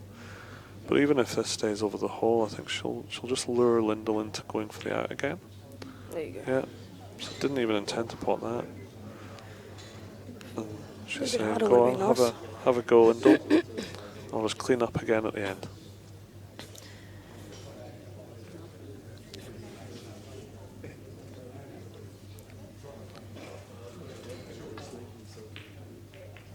Oh, it's a good shot there.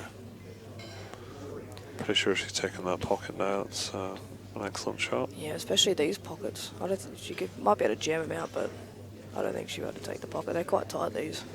Yeah.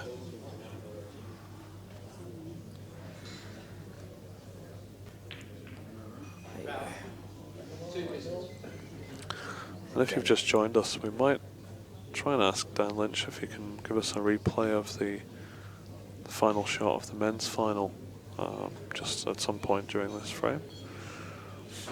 Just in case anyone missed that, it's an incredible end to that match, which was 110-9 by Michael Scerri. I haven't actually seen it yet. I think I got it in the room as it happened. Oh, you've not seen it? Well, then it'd be great for you to see that. Yeah. Here we go. And here we go. After about a 30-minute safety battle, this was. Oh. Absolutely heartbreaking. Oh. And Steve's lost a few finals, I think now. I think it's this is 3 his or 4. third. Is it the third? Third, yeah. I think he, I think it was in Darwin, he time fouled in the final as well. Oh, that's right. I think he had balls over the hole and he got That's a jawed really on the middle good shot. pocket as well once. Nicely done there from Lyndall. And complete control of this frame, absolute favourites on yellow. Yeah. Just trying to see what options there are here. Quite good tactically to Renata. I think that's, Yeah. she really has a good B game when she's not potting. Yeah. She might try and put the black onto the red over the top right corner here. If she can, she'll need to pot her first red though and get behind the black and then just roll it onto that red, but she doesn't want that option. She's just going to try and maybe bring her red out, jam the pocket. I missed that because the umpire's head was in the way. Did she pot a yellow or just jam them out? Nah, she just jammed them both out. I think Lyndall will have to have it. Yeah. She'll have a dig here. Definitely. She's been playing quite attacking this year from what I've been told. Yeah, she's been the aggressor in this match so far. Interesting choice of shot. Oh. I think she might have just wanted just to clip that yellow out just to make it a bit more accessible because it looks like the red's It's good it's not on. It's good thinking, but yeah. a bit tricky now. I think I'd still back her to go out from here as long as you get decent on this yellow. Yeah. I'd actually be Over the tempted pocket. just to bump the top yellow off the side rail into the red near the pocket, putting the red on the cushion and leaving Renata an almost not unwinnable situation, but very difficult situation. Oh, here we go. So what an attacking shot that is. That's the best shot I've seen for ages, and what a Wow, that's unlucky. how stiff to land there. That was a great shot. Didn't even see it.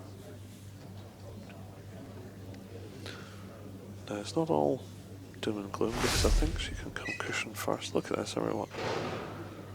Really great shot there. Wonderful knowledge of the angles. Develops her ball really well and then lands in a difficult spot here. But I think think this she still can go off the goes. Yeah, rail first. I think it goes. It's quite hard to take on this from the Yeah. these cameras.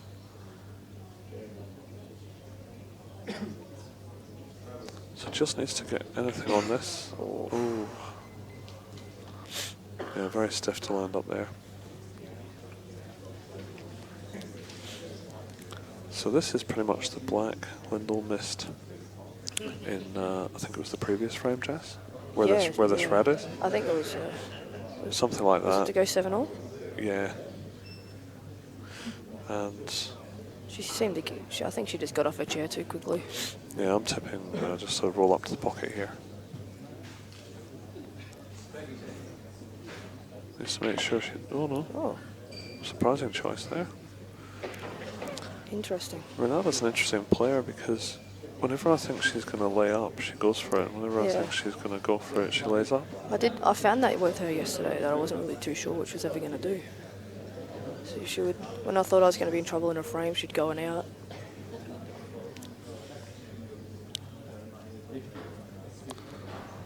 I guess that's why she can be hard to play. Yeah. Never really know what's going to come next. Mrs. Mysterious. It's a natural angle here to kick the reds near the middle out if she chooses to go for it. She should be on the one in the corner if it goes in, and it's not. And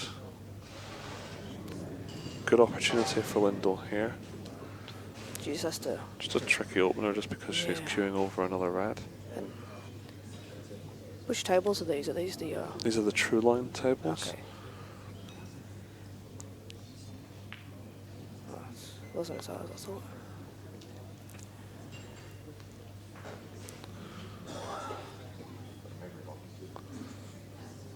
So just will be stunning this up for the corner or the middle pocket. Oh, she's just rolling it in. Just rolling it in off, off 2 rails.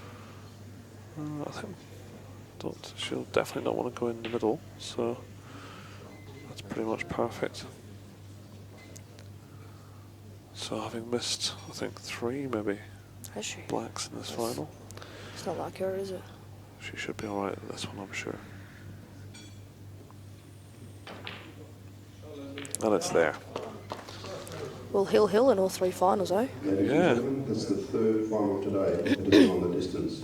Please wish these girls the very best of luck. They're tied up at 9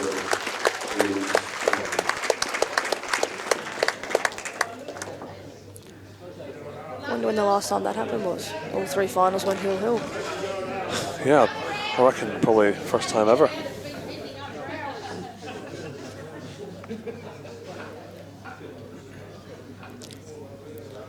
So a lot of people have come up to watch the finals from various parts of the country today. It's a good crowd.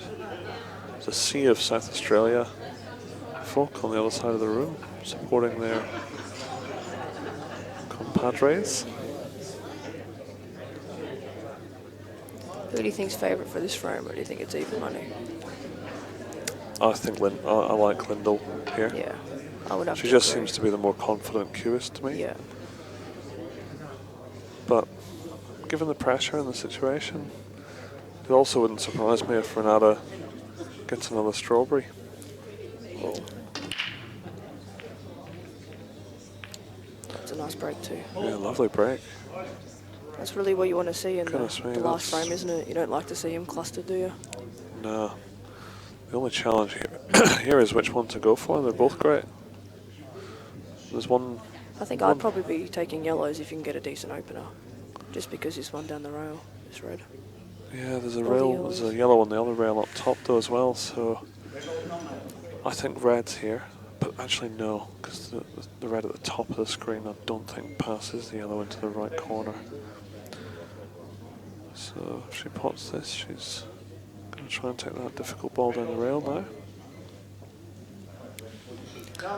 These tables are okay, those ones. The Yeah. other ones we're using, this is almost impossible. Are these the two that were originally positioned Are these where they so? are now, or have they moved them?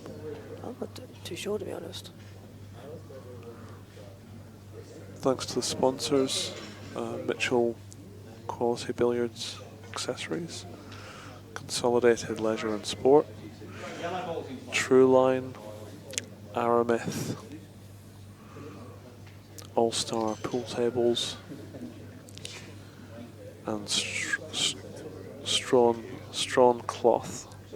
So I think it's Strachan, but I think it's pronounced Strawn. And think that Pool depends who you Victoria, who kindly funded the Cue Ball TV coverage. And I need to check afterwards whether they've budgeted for my commentary fee of $10,000.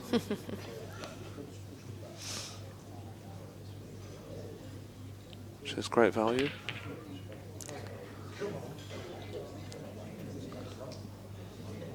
And we'll buy you a drink, Jess, for helping out. Thanks, that's really nice.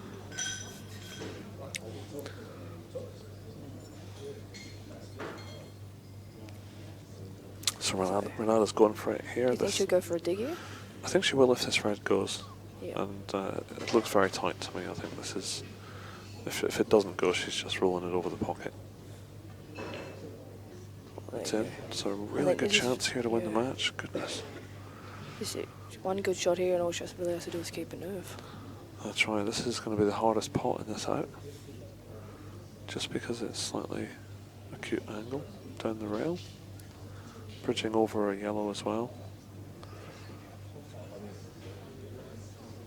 We have to keep our voices down because players might be able to hear us. We're relatively near the table. That's a good shot. Really good shot. And now, folks, we've got 1, 2, 3, 4, 5 roll-ins. If the white ball's kept under control. I think she'll really take her time, and she's quite good at holding her nerve and taking her time under these kind of pressure. Very composed.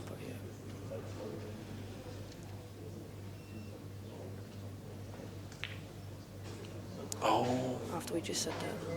She got away with it though. It's not a bad leave. Can she get through that gap? There may not be 2 trophies going to the Delahunty household tonight. 3 if they win the teams, of course. It looks like Lyndall Morphett plenty of room there. will be hoping to win this title for how many times has she won I this? think this may be the 7th. That's an amazing record. Oh, Great opener. Well. Great opener. Well. Very confident cubist Lyndall is. It's good to see her. It's good to see some of the girls stunning balls in instead of just rolling them. Yeah. So Lyndall's opting to tuck up here on the right hand side. She's not played it well. She's given Renata sight of this red. And the big question is, does it go in the left corner? I don't think it does. No, I think it's in the red's in the way.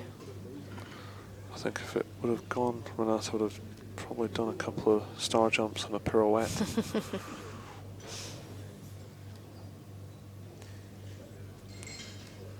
If it doesn't go, she could put her in a bit of trouble here though.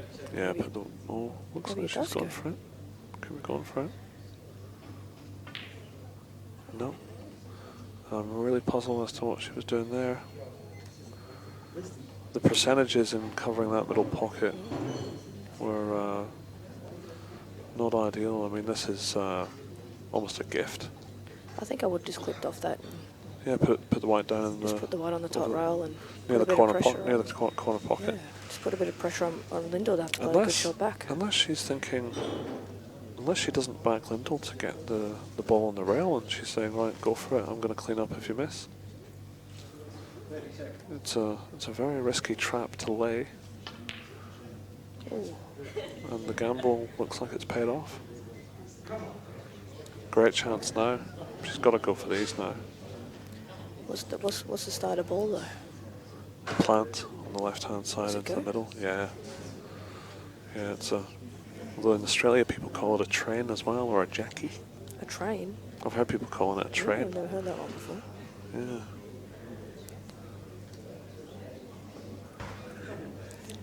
It's always been called a plant where I'm from.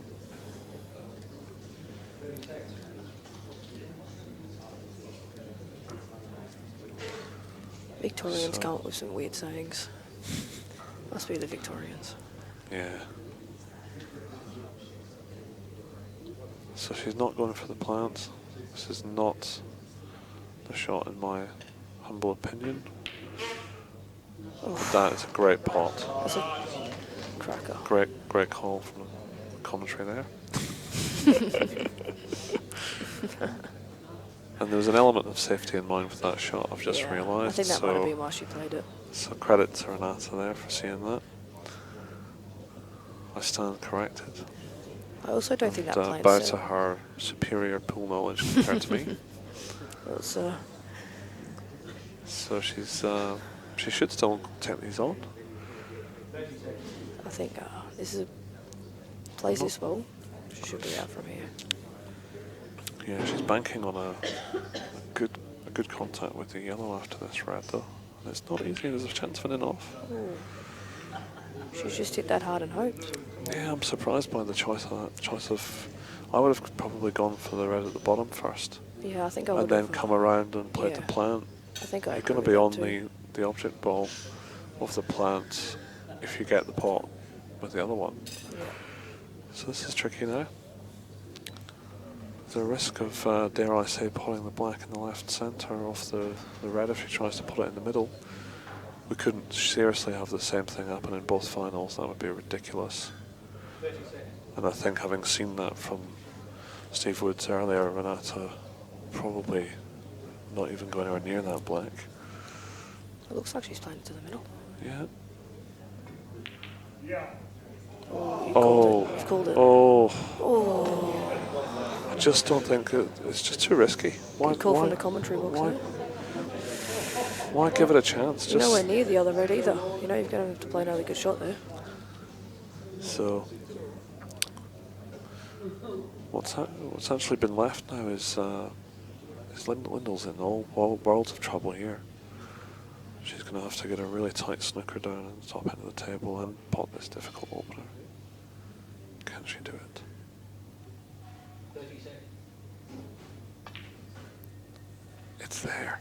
I think Lyndall's favourite for the frame now, only because this yellow, this red over the middle is actually towards the top of the table. If the yellow goes, yeah. But that yellow down the rail. It looks like it goes from here. So she needs to extract this. If this goes, she needs to extract it. She needs to put a mini butt extension on her cue here. Or use the rest. Just gives it. When you're playing an extraction shot, though, it's much easier when you've got the feel of the cue. With the rest, it's a little bit harder. Yeah, I'd have to agree. Should still be okay though. One good shot here, and she's pretty much home and dry. Oh, she's just landed on it. Goodness me. She's got balls doing it that way. I'm telling you that. Well, I think she's okay because she misses it. You know, it's still. This red's above the middle pocket. That's true. She'll have to just dink it very lightly, though. Just like that. Great There shot. we go, it's in. Well done. Just got to hold a nerve here. Yeah, I didn't realise that red wasn't on in the middle. Camera angle's deceiving me. So this for 8 times champion, I believe. Be interesting to see the reaction. I think she'll be quite tame just because it's been a good final and she's been playing a good friend. But sometimes she does get the come on. Okay. So just one pot for the title. What would you? And it's there. Oh. It's there. Congratulations to Lyndall Morphett. And if you're staying online with us, we've got the ladies' teams final between SA and Queensland, and then at 7:30 tonight we've got the men's teams final, 7:30. So we'll say goodbye. Cheers. And champion, she's achieved a hat-trick, and for the 7th time, Lyndall Morphett.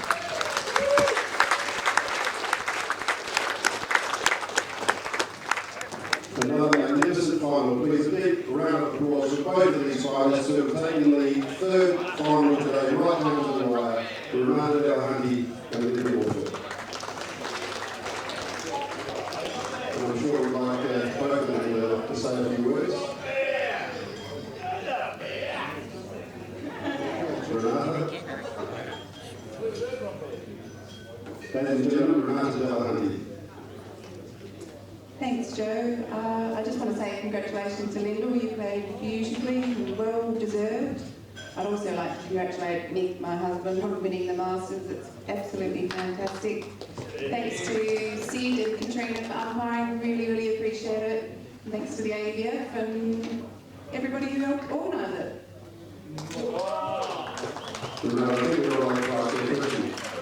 How did it feel playing on the table right next to your husband in the Australian title? Both of you playing for a shot of the title. It's fantastic watching him play. I know how excited he's been about making this final for the whole time, and I'm just pleased that he could play so well and win. Thank you, Renata. I'm sure you're going to be back. Ladies and gentlemen, she's already a 2-time champion. Runner-up today, Renata Delahunty.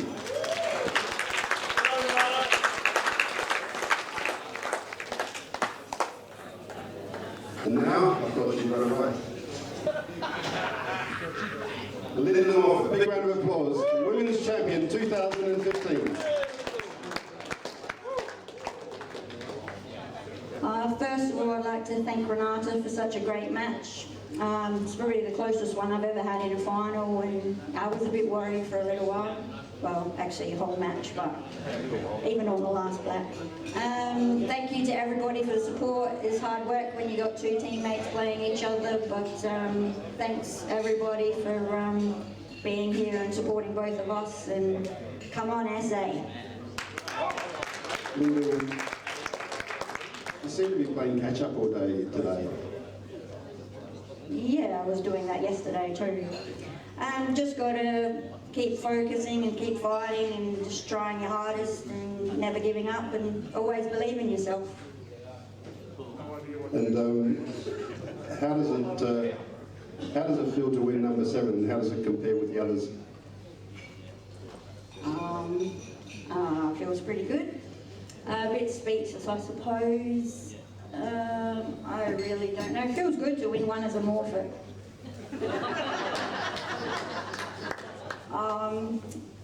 You know, like, I don't know. Ladies and gentlemen, Lyndall Morphett, Australian Women's Champion 2015. And now we'll all take a breather. Thank you to Cuball TV and ABF live stream. We'll all take a breather and get ready for the women's team final at 3:30. Thank you very much.